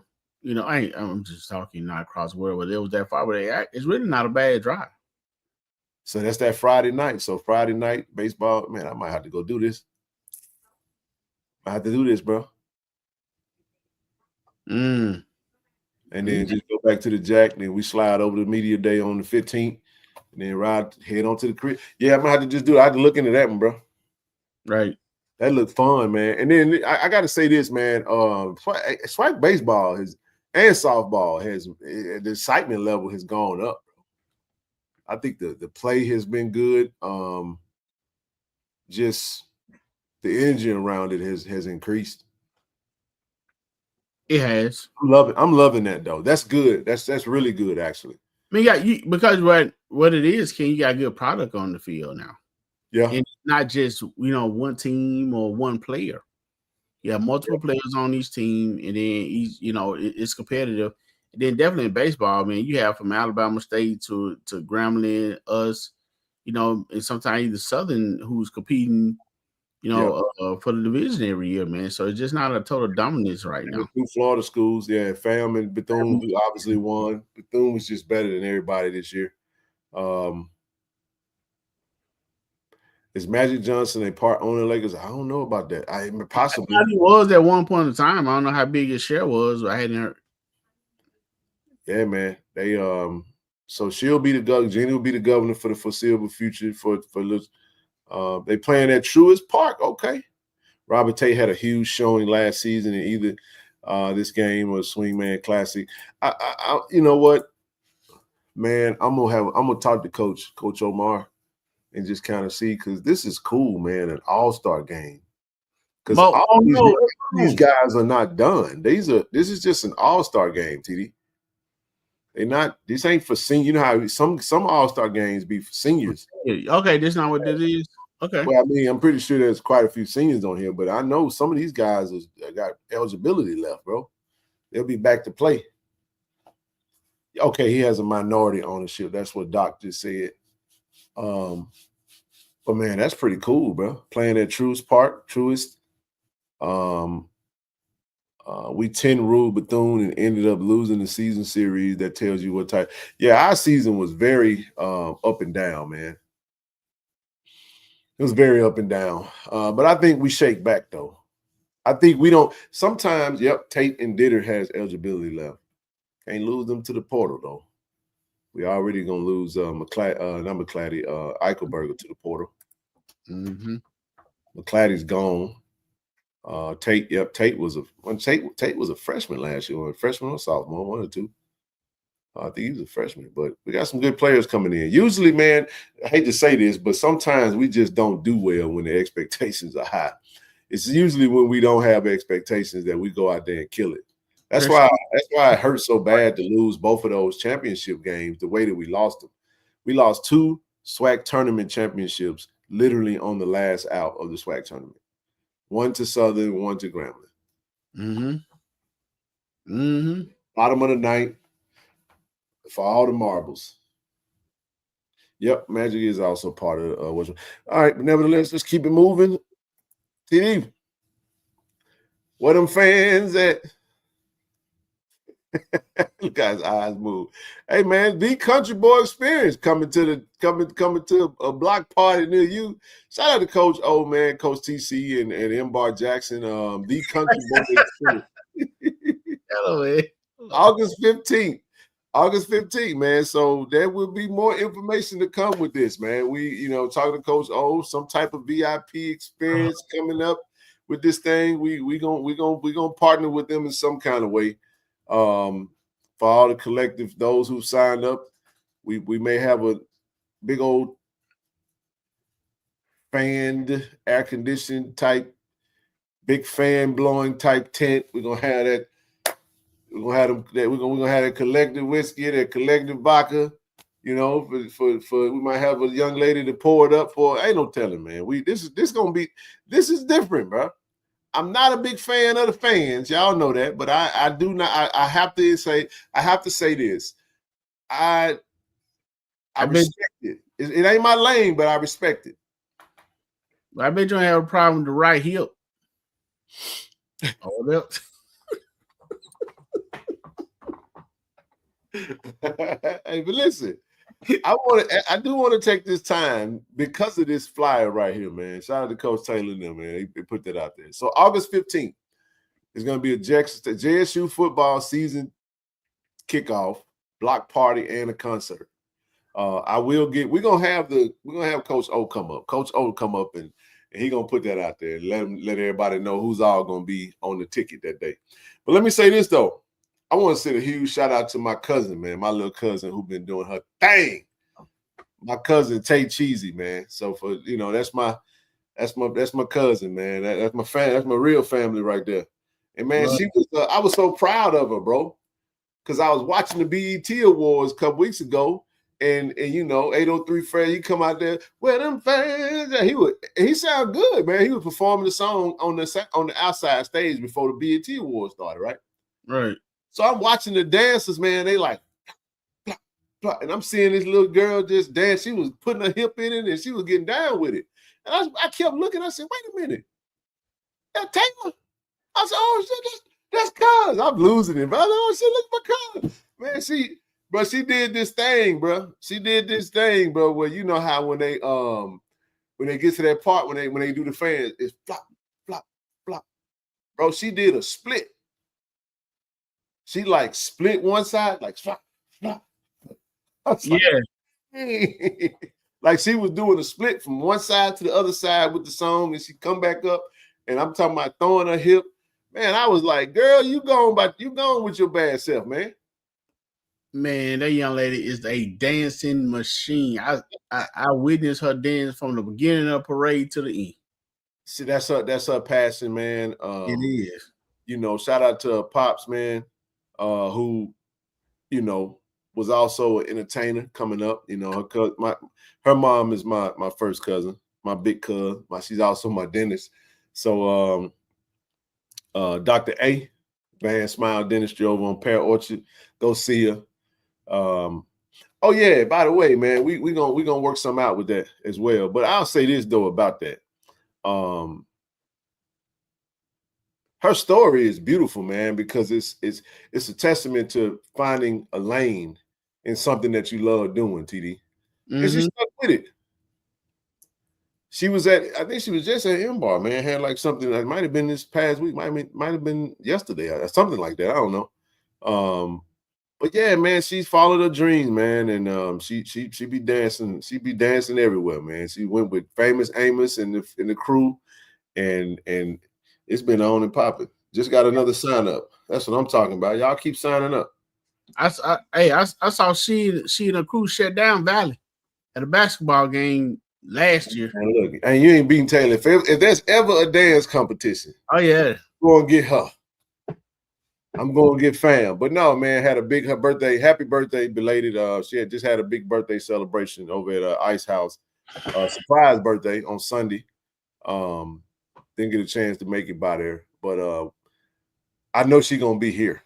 That's why I said all that to say this.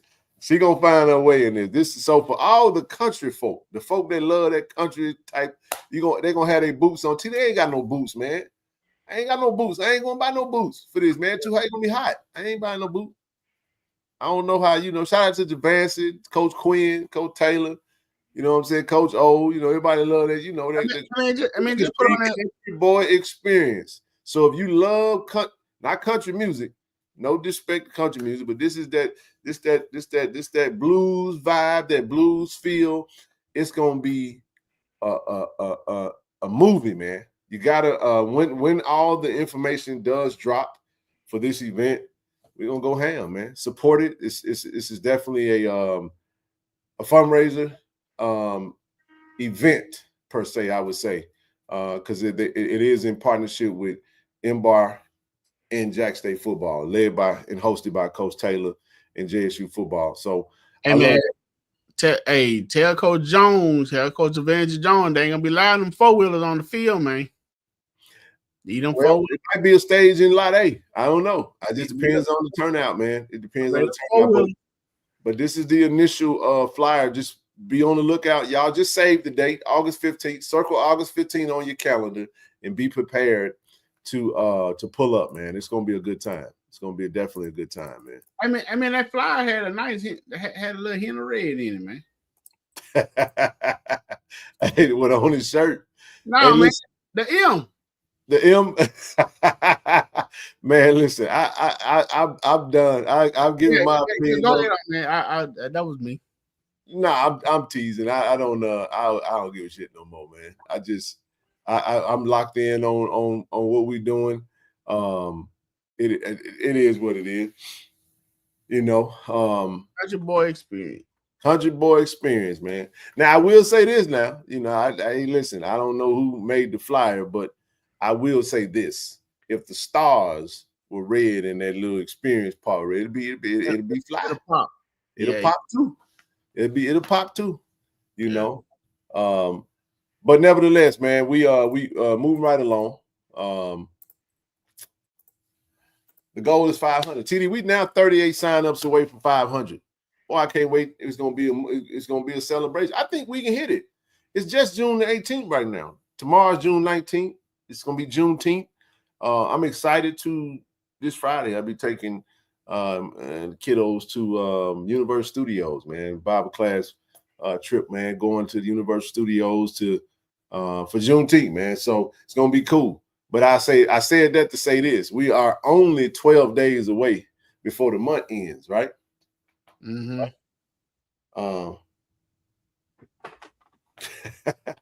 We only 12 months, 12 days away, and I think we can hit it. So we just had 2 sign-ups since we started. Listen, if you haven't signed up, click the link. The link is in the chat. Everybody has everybody pre-ordered a bottle of that Greenwood, man. Have you pre-ordered? All right, let's talk about this real quick. I don't know what the number is because I really I get a couple of updates per throughout the day. This morning we was at 237. Let's just talk about this real quick again. Our bottle collab with Greenwood whiskey. It's a toast to the Tigers, man. Partnership between Greenwood whiskey and KC-1400 Collective, and this is all designed to support the NIL efforts. The Jack State University, man. That's what we do. So if you haven't. You see the little ticker at the bottom, www.greenwoodwhiskey.com/buygreenwood. Y'all see it. Go ahead and click that link, man, and grab your bottle.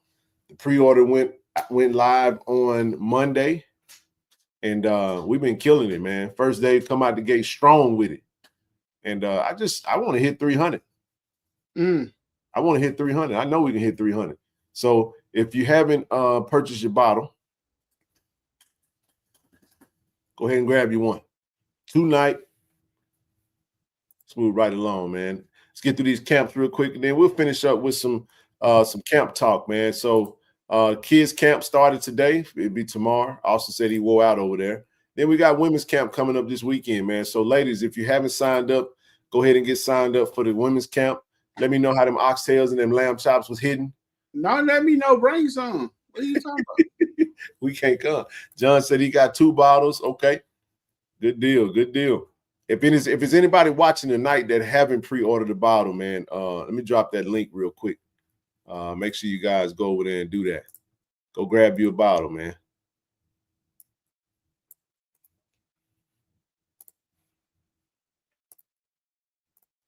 Let's keep the momentum going. There we go. All right, links now in the chat. Grab that. But yeah, let's go ahead and get signed up if you haven't.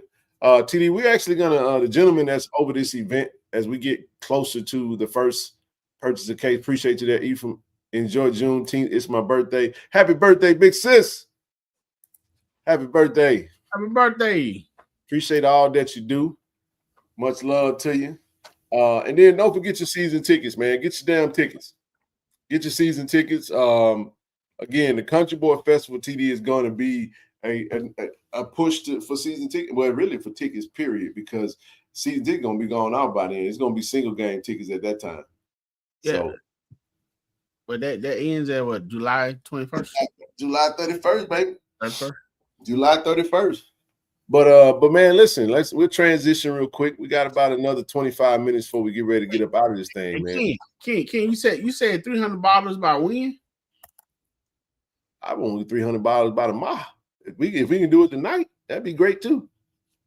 Oh, I mean, we start. So the 237 was first thing this morning. I'm pretty sure some bottles have sold throughout the day. I just don't have a current count at the moment. So just keep pre-ordering, keep ordering, man. Keep sharing, share it with a friend, let a friend know.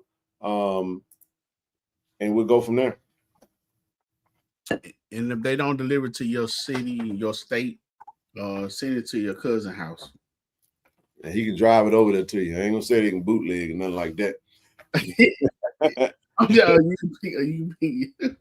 Hey, but listen, but where we are right now, man, is so I think we're right in the 4th week. We're in week 4, man, of the summer camp right now. Shout out to the general. Did get some training in on Sunday. We got a chance to check that out. You know, got a chance to work out with Wyatt Davis. But camp is going well, man. I really love the one of the things I do find very telling, TD, is the willing to do the work. I haven't seen one person griping about the work or the work that's got to be put in. It's like I love there's just a competitive fire that's coming from this team. A team of leaders, a team of just high-level players, man, that's holding each other accountable, competing in the weight room day in and day out, trying to get better, you know. And, I never heard a player complain about the work. I haven't seen it, man. It's trust me, we've been around some of that stuff, man, and it's so refreshing to be in a you know, be around a team and guys are just willing to do the work, man. That's I'm telling you, man, that just can't go unannounced. 160 years ago, the news arrived in South Texas that blacks were free. That is right. That is right. Juneteenth. That is right. What up, Elwood? 1865, man. Wow.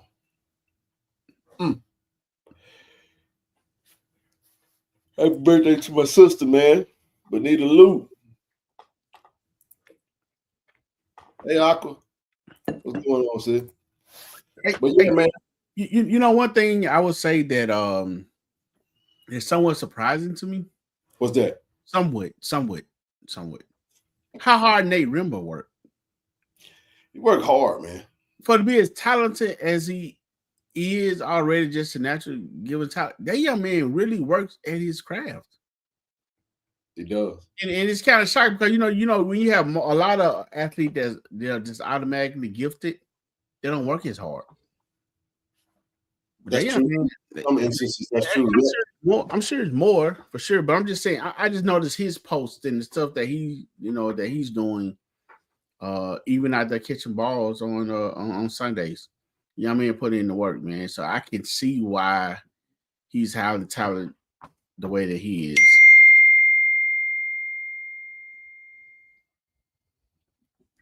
Yeah. Man, he is. So here's what I'll say it this way. I think Jackson State is what I love about what I'm seeing, TD, is the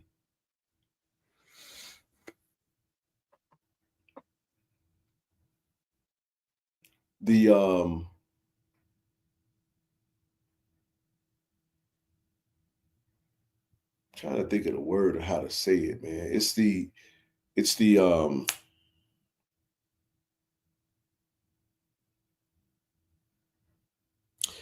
I'll just say it the way I'm thinking it. It's a war versus complacency, bro. Let me say what I'm talking about, right? Here's what I'm talking about.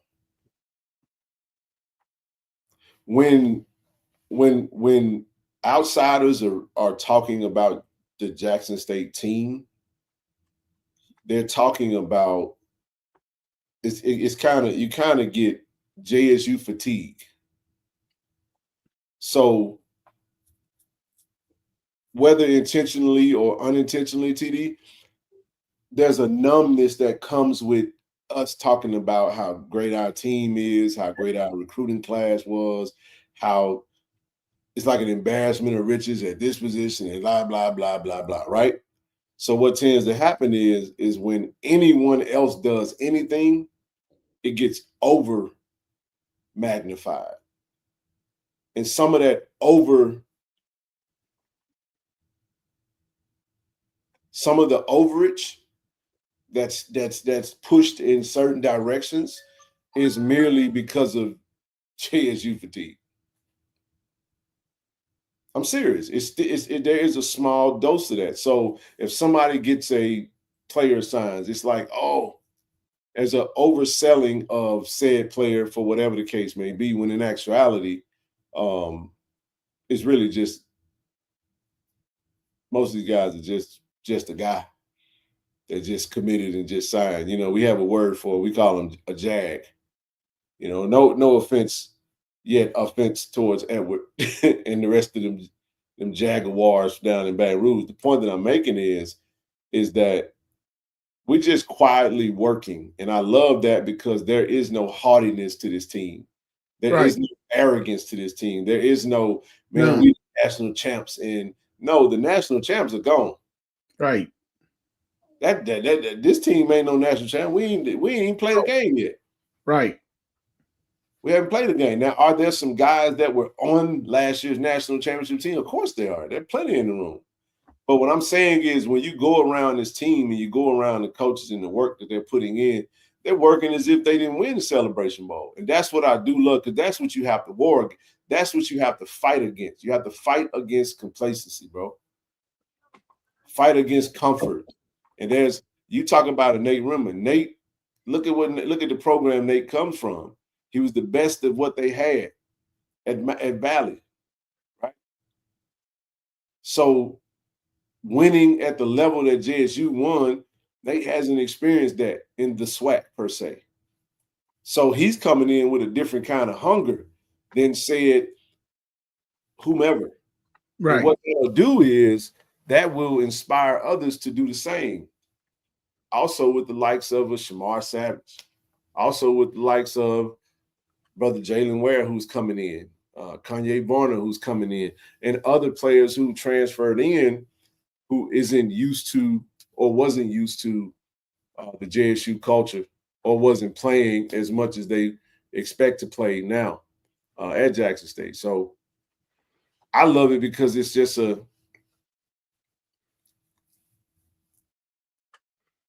they're just trying to figure it out, man. And that's one of the things I do like about it. So what has happened is ain't really nothing really happening. So you see some things and people be like, oh, man, like, for example, and I ain't no hater, man, because I know how 247 Sport works, bro. 247 Sports work.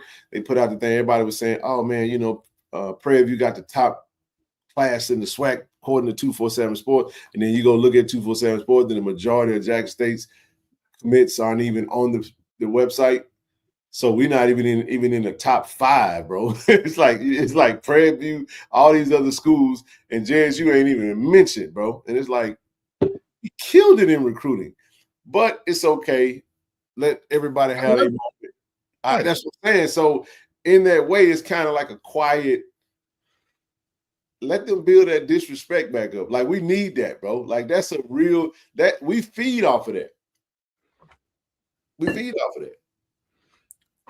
Yeah, they better not leave Jeremiah off nothing else.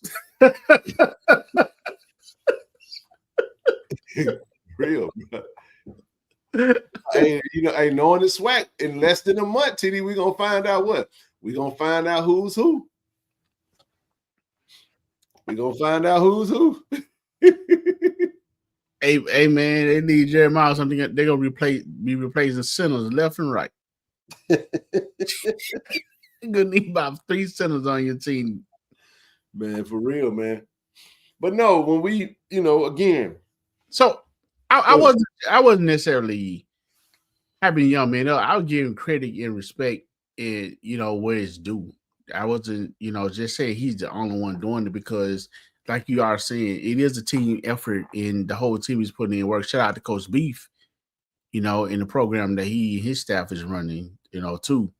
I just was saying, for the young man to be as talented as he is, to see the work that he constantly put in and post, even when he go home on vacation, he constantly running drills and doing stuff, always willing to work. So I just have respect for it. I mean, that's what it boils down to. It wasn't just a hype train or throwing it out because, I'm the one that believe in. That's why we got to play the game. it's just a respect factor. So, I agree, bro. Go ahead. I mean, hey, and by the way, I'm actually dropping I'm dropping the link right now. If anybody got any questions, football questions, anything on their mind that's pressing, feel free to come up, join us, drop your question, and we'll answer the best we can for the rest of the show. That's what we on. Go ahead, bro. I mean, I noticed that that the quarterback coach training man kind of favored John Gruden. He does, bro. And they putting in their work, man. Shout out to all those players out there getting it in, man. Isaiah. In ordering my soothing bottle of whiskey states that it ships from. Yes. No, it's not. That's where they're distributed. The distributor's in Austin, Texas. It's gonna ship from there. It's not because you're in Houston, it's because that's where it ships from. So everyone's shipping is gonna say Longhorn. Because it does that. The distributor right now is from Longhorn Spirits in Austin, Texas.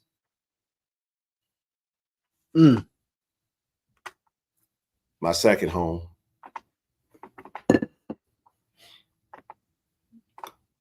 He does look like John Gruden, though, bro. Any football questions, drop them in the chat, or you can come up. We ain't heard y'all in a while, man. Y'all got the link is open, man. Who got something on their mind? Football related. Anything. Come on up. We got 12 minutes. And why they give me a question? Because I asked you one quick question. So Coach Richard and her staff, they done recruiting? Yep. That's good. Ready to ball. All done. Now we just getting them in. Plan on going to see them first week of July. We got some stuff coming down the pipe. But I'll say this from a camp standpoint. I think all of the old linemen are in, from what I've seen, freshmen as well as transfers. Big room, man. Really big room. A lot of transformation of bodies is happening, pretty consistently. Look pretty good. Got some guys getting healthy. Hey, King, we first were talking about the offensive linemen that coming from Houston, Mississippi. Yep. Cale Anderson. Yeah, Cale. Armstrong. Yeah. And I remember saying, maybe putting on a few more, pounds and, working his feet. So I had a chance. To I saw him in person, King, at the camp. That young man is big. He told me he put on some weight since some muscles and stuff since the season. Go ahead. Nah, this is a good one. Way too early. Oh my goodness. Quarterback Jacoby and Morgan.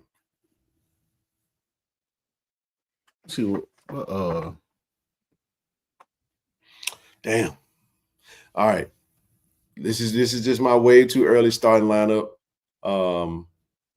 Alabama State, Kanye Varner. He's doing well. Defensive end. Could be James Houston. Could be Justin Reagan. Could be whomever. Did Eric Dampier's son sign? No. Eric Dampier's son is still in high school. He got an offer. He was like a sophomore, isn't he? Yeah, he going to his junior year. Right.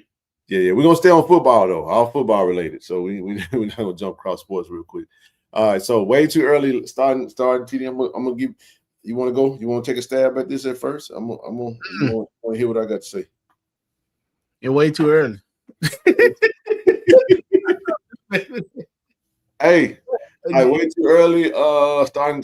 So nobody come for me. Nobody feels some type of way. And if you don't feel like, then go work harder. Stick out to me. Let me see something. All right.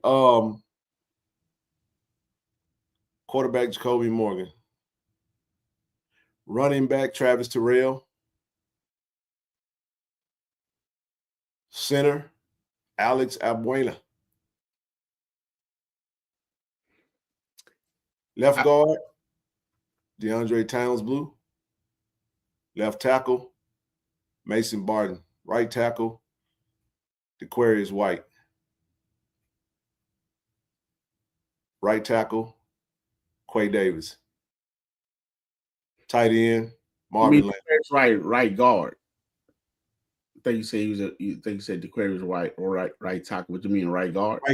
Right guard. Sorry. Right guard, DeQuarius White. Right tackle. Ooh. Tight end, Marvin Landy. Hands down. Outside wide receiver, Jonas Fortillion. Mm-hmm. Inside slot, Nathan Rembert. Mm. Outside wide receiver, Shamar Savage. Mm. That's 11. Here come defense. Defense. D-line, Jeremiah Williams. D-line, Tymon Wells.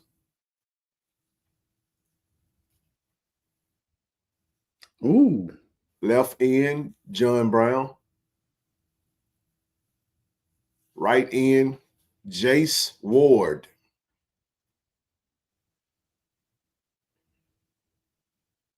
Linebacker, Ashton Taylor, Reed Pulliam. Okay. That's 6.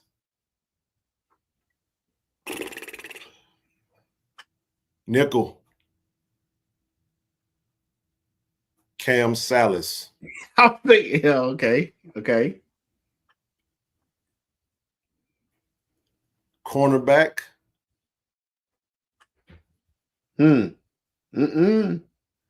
Kamari Rogers. Ooh. Other cornerback. I know somebody gonna feel some type of way about this. Oh boy, come on.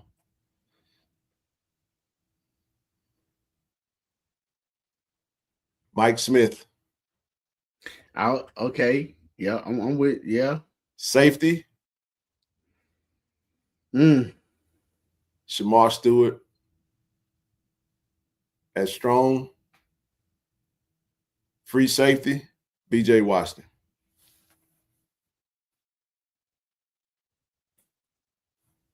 Way too early starting 5. That's all I got. How right or wrong? I'm just saying. That's just what I got right now. Hey, you know what I was thinking too major, but KJ, yeah. I could have said KJ and Mike. I could say Kamari and Levi. It's up to them. Right.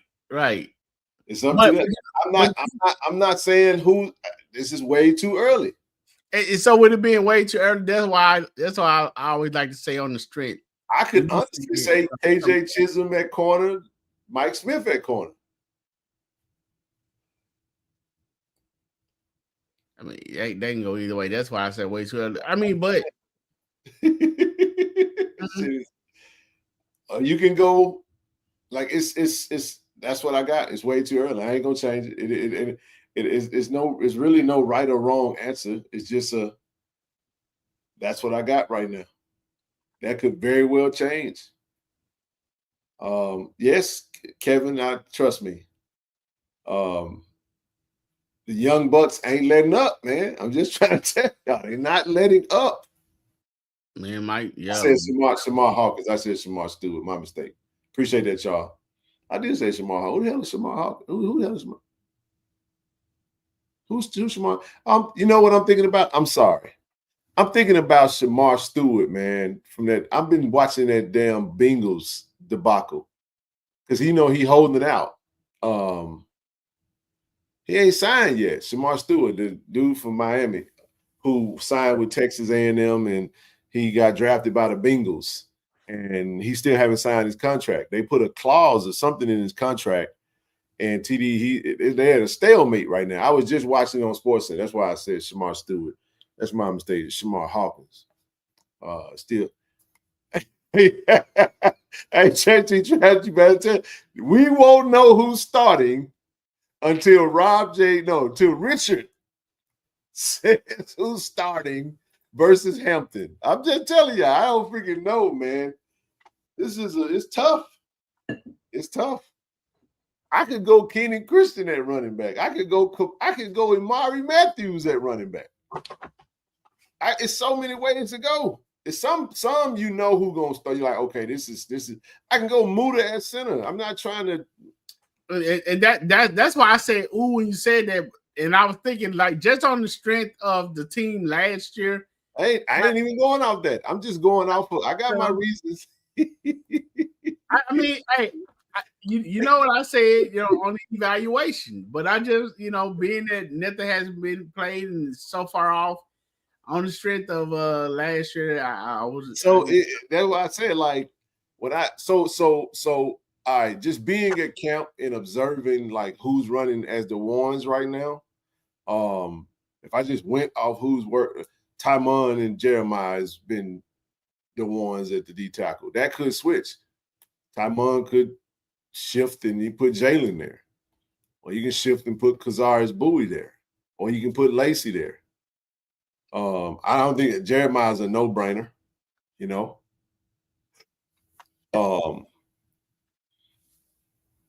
Yeah, man. I just you can go Quincy Ivory, man, off the edge, and Kanye Varner off the other. You know what I'm saying? Like, it's so many freaking ways to go with this thing, man. It's gonna come down to when fall camp and the pads come on and the hidden go to happening and who, because y'all know Quinn is a savant. Mm-hmm. He is a brainiac when it comes to this thing. What did he say? He said, Travis said, in the word teacher said, we have that 24 trophy. They started making that 25 trophy as soon as they came. Okay, that game was over. Our goal is to win that, and that team is built for it. That's right, man. That's right. It's this is what you do love, though, for Tiger Nation. Take pride in the fact that the less surefire positions you have, the better you should feel. Because, see, watch this. Watch this. Watch this. I can give you a whole another starting five. No, it's not five. Think about it. A whole another starting 11. I can give you a whole different starting 11. Right. Now, I'm not taking Jacoby and Morgan off QB1. I'm just not going to do it in neither scenario, unless he's injured, unless something happens that the injury is probably the only thing that can take him away from QB1 in every scenario for me. But I could take Muda. I could say Muda. I could say Bam at guard. I'm not taking Towns Blue unless he just does something silly. I don't think he's gonna do. You know what I mean?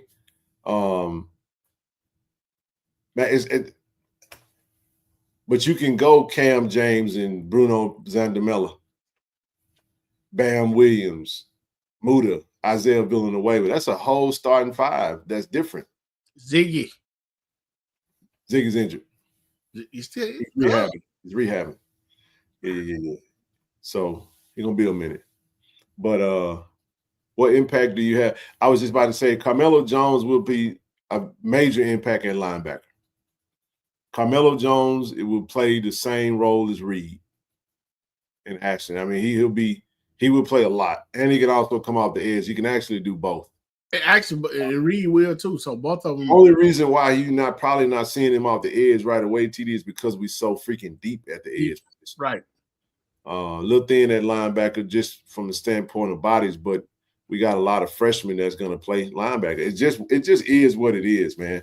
When you have upperclassmen that you know are going to be on the field just about every single defensive down, it gives you time to develop your rooks, and then you can throw them in the mix. So Let me tell you the games that's going to be very important for the likes of,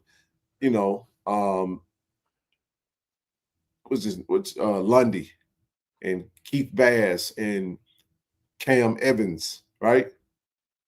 Hampton, Tuskegee, Valley, right? These games, not saying that Hampton is – look, I can't wait, TD. We're going to do a whole breakdown of Hampton. Matter of fact, we was watching – they did like a preview And then we also going to do a schedule preview coming up. We got that coming up. Light On is going team by team. Whenever he drops that Jackson State schedule preview thing, we're going to talk about it. We'll go through the schedule again. We got a lot of different shows coming up. Once we get into July, it's going to be football pretty much almost every show. Every week, I mean. It will be football every week, especially when they roll out the preseason awards. We'll break that down. And then we'll really start delving into because you can take one team at a time and go through it, TD, week by week. I mean, show by show. When you really take a leap dive into how they were. Who's quarterback number 2 right now? Hey, let me take that one.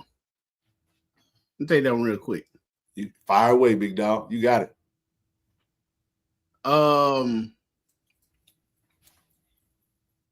Ethan was redshirted last year, but he has really come on.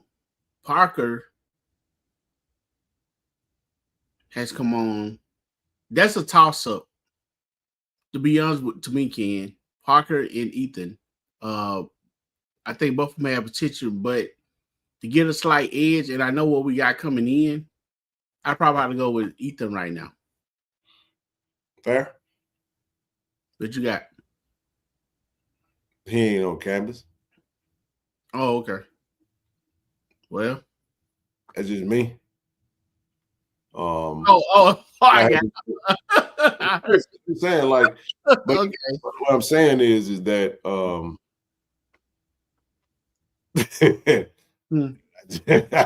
can't. I don't. You're done. What you saying?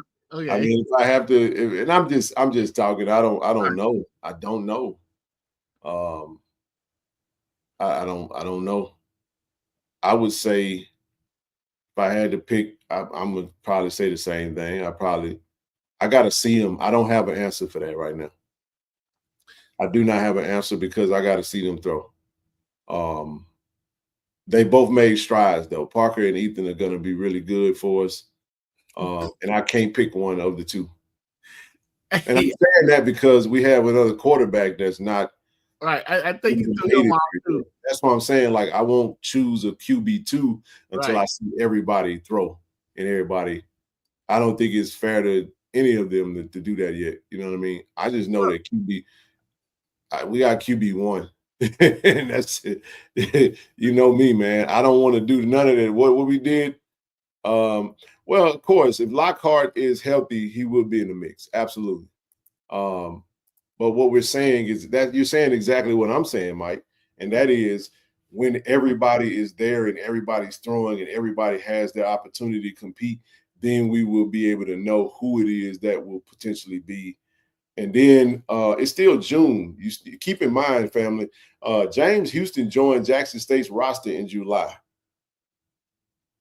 So we're not trying to be like FAMU, where they just bringing anybody in off the street, play quarterback. Wow. Gotcha. They out here signing folk. They wearing number 26. I always gotta take a jab at FAMU. They out here signing anybody that can you throw? All right, come on, sign with us. When last time you threw a quarterback? When last time you played quarterback? Sophomore in high school? It don't matter. Just come on. We need you.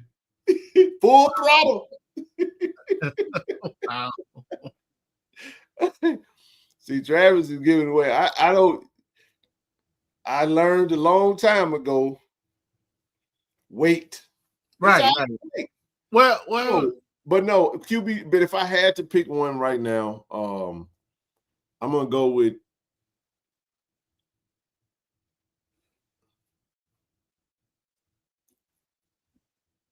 I'm gonna go with Ethan Stouffer. I said they what is Did you see what I just did though? I heard what you said when you said the same. Yeah. No, I didn't. I said Ethan Stouffer.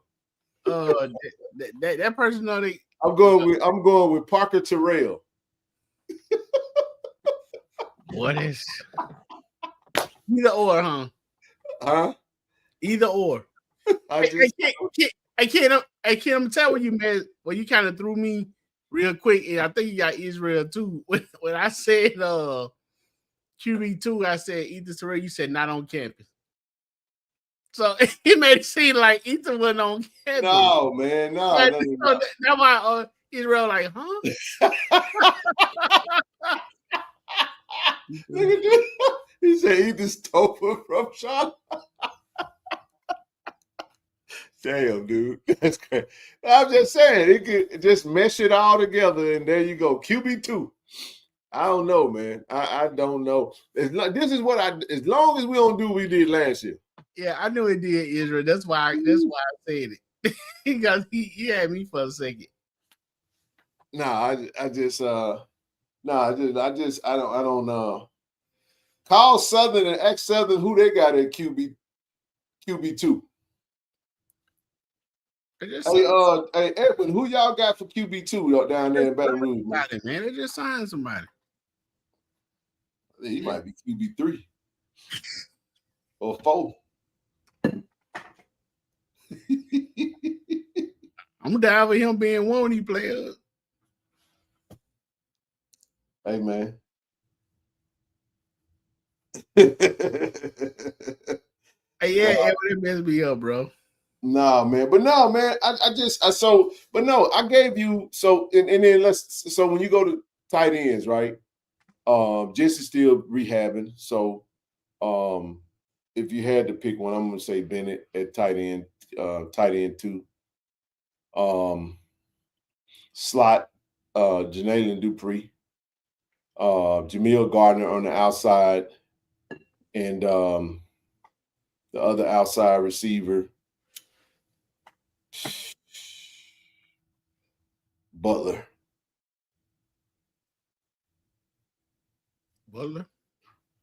Yeah. Mm-hmm.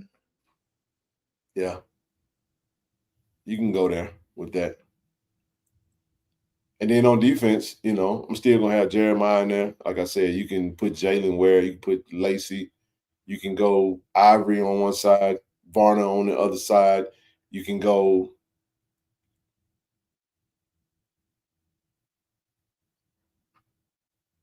the other Cam at nickel. Don't forget we got another Cam. We got 2 Cams that play nickel, bro. Cam Hardy. And then, like I said, you can go Levi. You can go KJ Levi. And then linebacker, go Carmelo Jones. Other linebacker, you can go Keith Bass. Yeah. Safety, you can go Jordan Heldon. And the young brother with Ochukwu from Gardner Webb at the other safety. I mean, it's so many ways to do it. We got a lot of depth. And we're bringing in another DB. So stand by. Like, again, the roster, we will evaluate the roster when the fall happens. And will Travis update the roster by then? I don't know. Just know that there is a little bit of gamesmanship. There you go. We 3 deep everywhere. There you go. Hopefully we don't go through what we went through in no other room like we did with the wide receiver room last year. Whew, that was brutal. Taquan Henderson's back. And is healthy and training with the team, and I'm happy about that. That's why when you said Butler, I was like, okay, I'm not sure. I was trying to think of another wide receiver, and I couldn't. That's why I said, oh yeah, Taquan. So let's put Taquan, Jamil Gardner, Janailin Dupree. Like that was who we were rolling with, TD. We was cooking with the ball. You feel what I'm saying? Like having them back is wonderful. And I did. I really gained some respect for Taquan game before he got injured. Yeah, he gets open, man. Jesse, so with Jesse has the latest with Kobe Paul. Shit, man, my bad, Kobe Paul. Dog, my bad, bro. Kobe Paul. Y'all, I'm over here tripping. No tight end. We going 10 personnel, man. Let's go 10 personnel. Put Kobe Powell and Jay Dupree on the field together, man. Both of them. We go slot and slot. Thank you, brother Terrell. I ain't got the roster in front of me right now, but I was trying to go off the top of my head. What was the last thing we just talked about, TD? What did you just say? No. I was talking about Jency. So yeah. The latest with Jency is just going to be trust. The thing that this is what was said. Whenever you tear your Achilles, the thing that you have to strengthen is everything around it. Your hamstring. You really have to strengthen your quad. Your quad is the big muscle right above your kneecap, right above your knee, the front part of your thigh. Above your knee is your quad. That muscle is very important for your knees. Then you want to strengthen your hamstrings. Then you want to strengthen your calves. You know, you can't really do much with your knees. As it heals, then there's going to come the trust factor. How much do you trust your leg enough to, you got to get past that fear. So I see Jency hopefully being ready by the fall camp. But it's up to his body and him. But he's definitely been putting that work in. And I think we all want to see Jency back healthy and back on the field and being able to, you know, play the game that he loves and wants to play, man. But again, I've never gone through that type of injuries, but I have heard from all those who have gone through that type of injury. Trusting your body again is going to be the biggest thing, because there is a fear that comes with that after you tore something up, man. But I'm telling y'all, man, there is a level of professionalism that exists within the program that's at a very, very high. We're clicking on all cylinders, man. When it comes to the operations of how it goes and the willingness to just go do the work. Now, the telltale sign is when camp starts. When we put the pads on, and that's when the curse words get to flying. That's when the fights start happening. That's when it get that's when it get a little spicy. Yes. You know, and then that's also when potential injuries can take place as well. So as you gear up and get ready to rock and roll, to go play against Hampton. Offensive line gonna rock. Hey, but with what we said tonight, if you don't have your season tickets, don't wait too long, man. I mean, this season gonna be, from the looks of it on paper and everything, it should be a very exciting season. And if you like offense, if you love offense and defense and special team, golly, Jackson State football is a place for you. Those are the facts, bro. These are the facts of life. So yeah, man. But no, I'm that's what we have for the moment. I mean, any other questions before we get out of here? Let's see. Aaron and Travis been having that little moment, so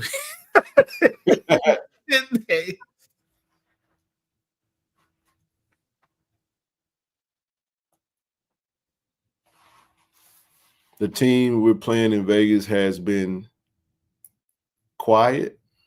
Is that what that is? It said crickets. That's a cricket. That's why I said quiet. Yeah.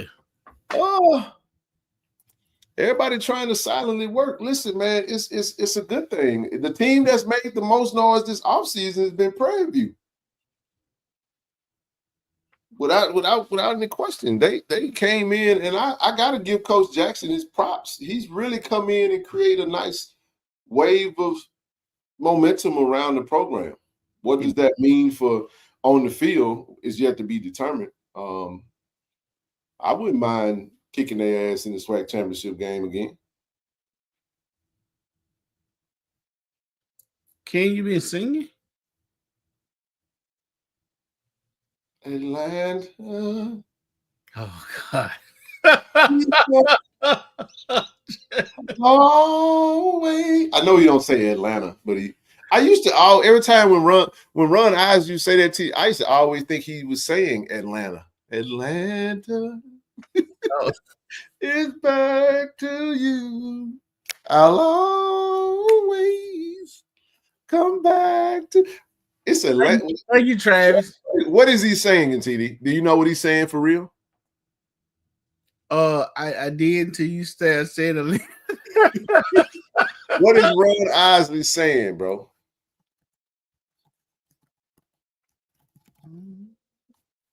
Do you know what he's saying? Why you got to put it in the chat, Tank? I wanted TD to say it. He say Atlantis. I got not. What are you saying that for? Who is he? Well, the song is. I mean, you know the song. Mm-hmm. I mean, it could have Atlantis. I think it's called The Voyage of Atlantis, I think is what it's called. Voyage to Atlantis, I think.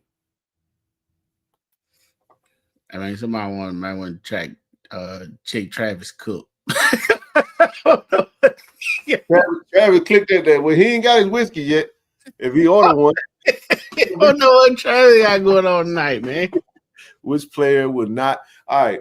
It said, here's a question. Which player will not mention much now, but we will know his name by the Ooh, I like this question, Michael Wells. This is a great question. Ooh. TD, you get defense, I get offense. What you want to do? All right, we both do one on offense, one on defense. You go first. Give me your player on offense who won't get mentioned much now, but we're going to know his name by the end of the season.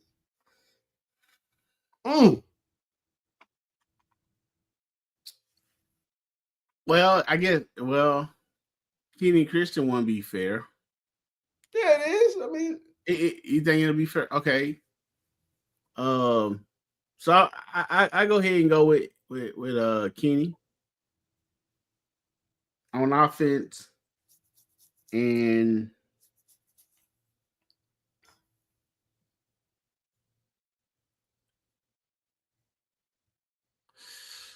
on defense, well,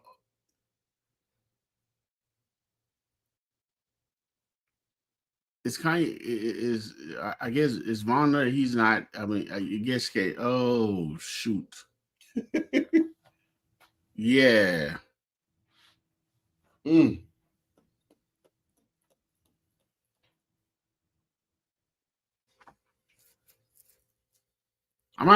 don't know. I mean, we mentioned everybody because they're gonna play, but man, let's go ahead with Trent took my damn answer.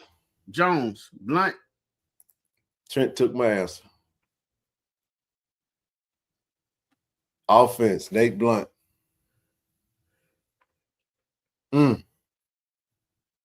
Defense.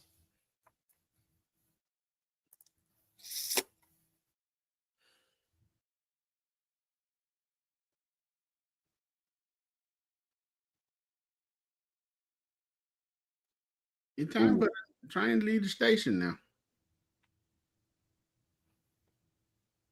Ooh.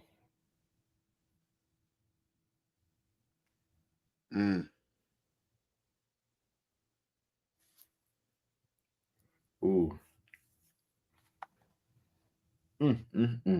I like that one too, Trent. But the thing about it is we already mentioned.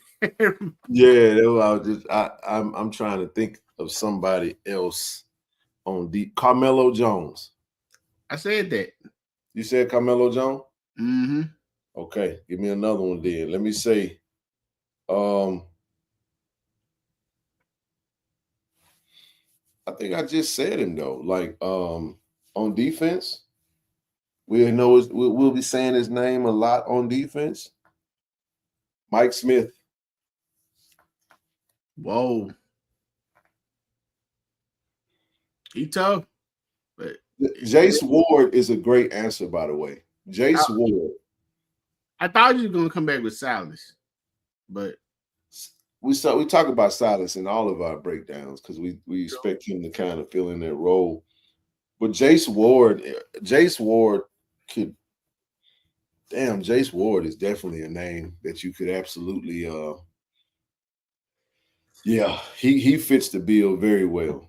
Not ever going to get talked about much, but could definitely make you talk about him a lot. I like Chisholm. Chisholm started a lot last year, though. He did. He did. And played good. He did. I think Jace is that Jace. I say Mike Smith, but I think, and the reason I say Mike Smith is because of, okay, you say KJ Chisholm. We talk about, Levi, Kamari. We right. And in the midst of all these other Stanley Cooks. Now that would be yeah. That expectation been enough for a minute, Ken.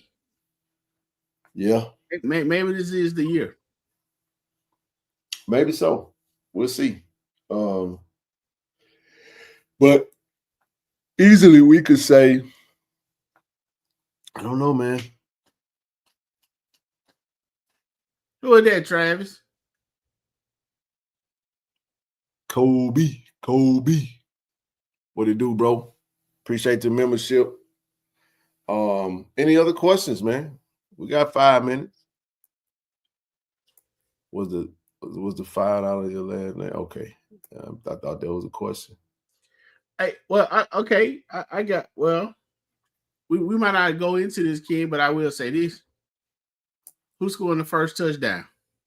Offense, defense. All right. From 2016 to now, man, Johnny, this is my bad. I absolutely saw this and I got the sidetrack. Hold on one second. How many SWAC players are believed to be agreed because said players financially benefited the SWAC and not the players?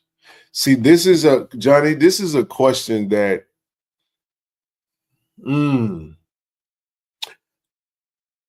they can apply for some of that money,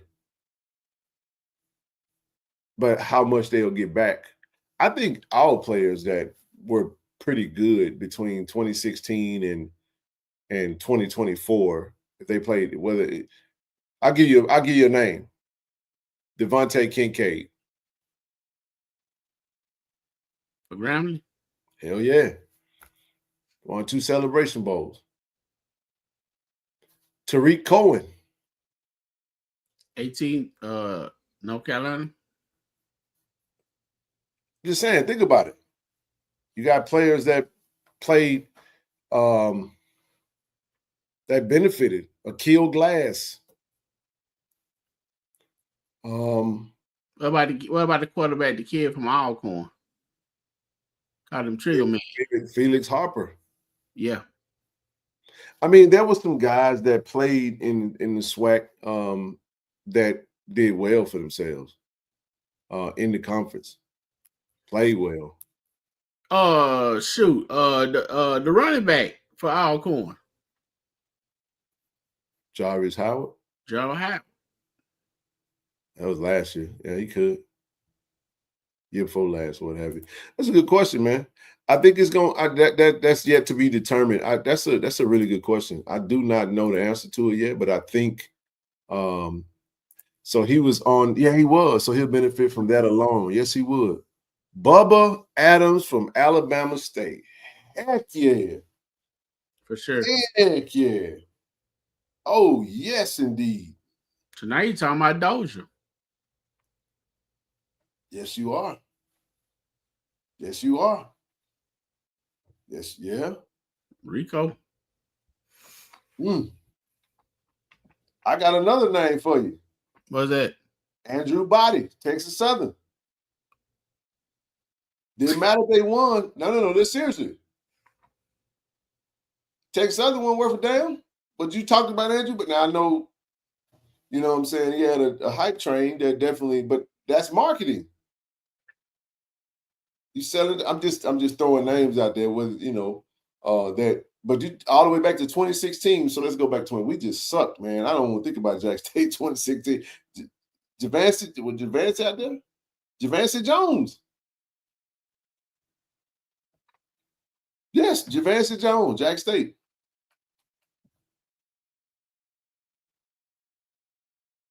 So he said, but does their NIL minus what the SWAC put into them equal what the SWAC is asked to pay? No, it's a settlement, and everybody that's under that umbrella that was a part of that lawsuit, Keontae Hampton, hell yeah. Shador Sanders.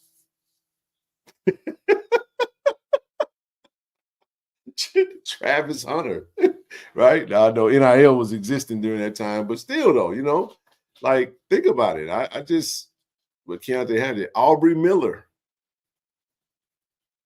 Come on now. What we talking about? Man, we got some guys, man, that played, bro. That was them guys, man, that really played. I can't think of many. But Hamp definitely was one of them ones for Jackson State. Baldwin? I thought about Dalen Baldwin. He played just the spring for us, though.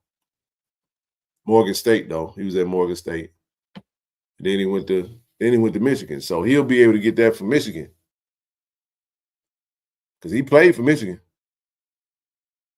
He did. So there's an opportunity with that. But no, I think the Dan Williams. I thought about Dan Williams. When did Dan Williams finish? Yep, Nugget. Yeah, Nugget name on there as well. Yeah, there's a lot of guys, man. When you think about just the SWAC alone, man, that did some big time stuff, man. I'll give you one. How about Leonard? What's his name? Tillery, running back for Southern, broke the record. SWAC all-time leading rusher. I thought about that. I was trying to remember. Titus Howard, Alabama State for sure. Heck yeah. What about Shaq? Shaq, South Carolina? Yeah. Shaq Davis. Shaq Davis. Heck yeah, man. The Kobe Durant. This goes on. There's some guys, man, that could definitely Zachary Pendleton, yep. Warren Newman, yeah, that's another one. So there's some guys that could request some bread. How that works, I agree. So I agree, but it seems like HBCUs are paying for a wrong that's absolutely the case, Johnny. Yes. We paying for those scholarships. But here's the thing, though. By opting in, now we get to have a little bit more parity from a standpoint of framework, not parity with money. We don't have that kind of money. But if we did have that money, we could pay. If we had that kind of money, we could put $20 million into our athletes if we had it. But we ain't got that kind of bread. So, and that's why they don't mind doing it, because they know we're not gonna be able to compete no way. We ain't got that kind of money. Mm. Yeah, you can give a joker free reign to do whatever, but if they ain't got that kind of money, then it ain't gonna matter no way. So,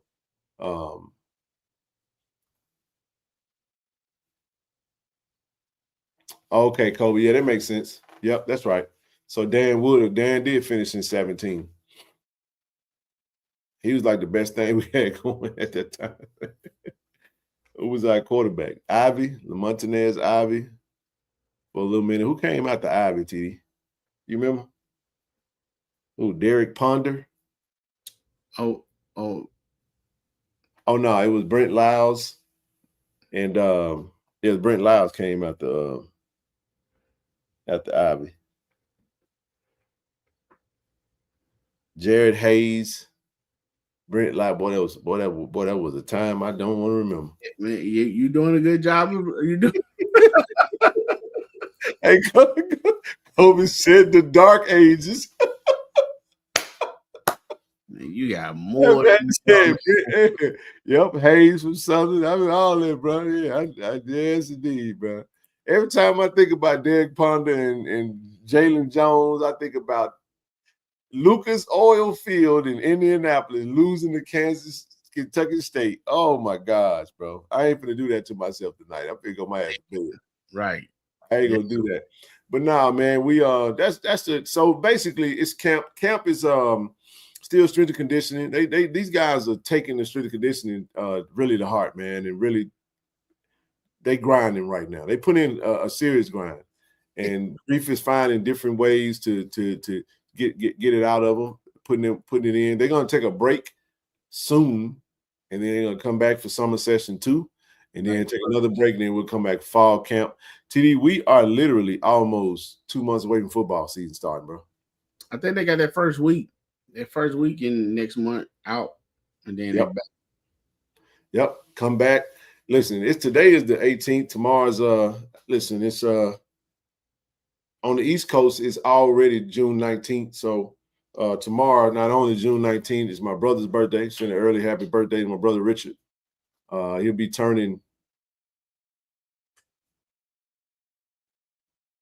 46, I think. 46. I ain't put his age out there. It's all good. But happy birthday, bro. Happy birthday to Miss Bonita. Happy birthday to everybody that's celebrating the birthday today, tomorrow. And we'll be back on Friday for a brief show. And we'll come back. Happy Juneteenth. Shout out, happy birthday to your big brother Richard, man. Tell him I need that discount on that bundle. An insurance bundle, huh, bro? Need that bundle for your birthday, Rich. And the real question, hey, Justin, this is a great question before we close. The real question is, will we have a better officiating? Boy, look at him. Yes. I'm going with yes. There were too many fights last year. It was too much incompetence last year. That was bad. Too. Hey, matter of fact, we're going to put that down on the questions for the commissioner for SWAC Media Day. How do you handle criticisms of SWAC having the worst referees in all of Division I football? Hey, my man at Grambling said, my man Joseph, I got the fine. So I'm going to say it. I paid the fine. I paid the fine. It was horrible. Shout out to Coach Mickey Joseph. Coach Mickey, what's up, Coach? Every time I see Coach, man, he cool as a whistle, man. That's a cool cat. I saw him in Atlanta, so appreciate him, man. Coach Mickey was saying, he was telling TC, he was like, look, man, they trying to let us practice one time on the field when we come to Vegas. You get your people, I'm gonna get my people. We need to have 2 practices. We need to be able to practice Thursday, and we need to be able to practice Friday. I don't want to just practice on the field one day before we play. I said, well, Coach, I ain't saying, I was saying to myself, like, maybe they might have something going on that Thursday. I don't know. I can't say. Find your high school field and practice on. Yeah, that's what he's going to do anyway. But anyway, hey, listen, everybody, we finna close this thing out. Hey, grab your bottle, greenwoodwhiskey.com. Hey, let's get this thing to 300, man. Tell a friend, tell another friend to go support. Sign up to the collector. Listen, man, we're in the 30s now. 38 signups away from 500, man. We can get there. We're gonna continue to push for the rest of the week. If you are signed up, tell another Tiger to get signed up, man. And, tell a friend. You can do the 250. Do the digital sign up. Let's get what we need to get to. Let's get to 500, man, and then we'll really start shifting towards the 2026 push.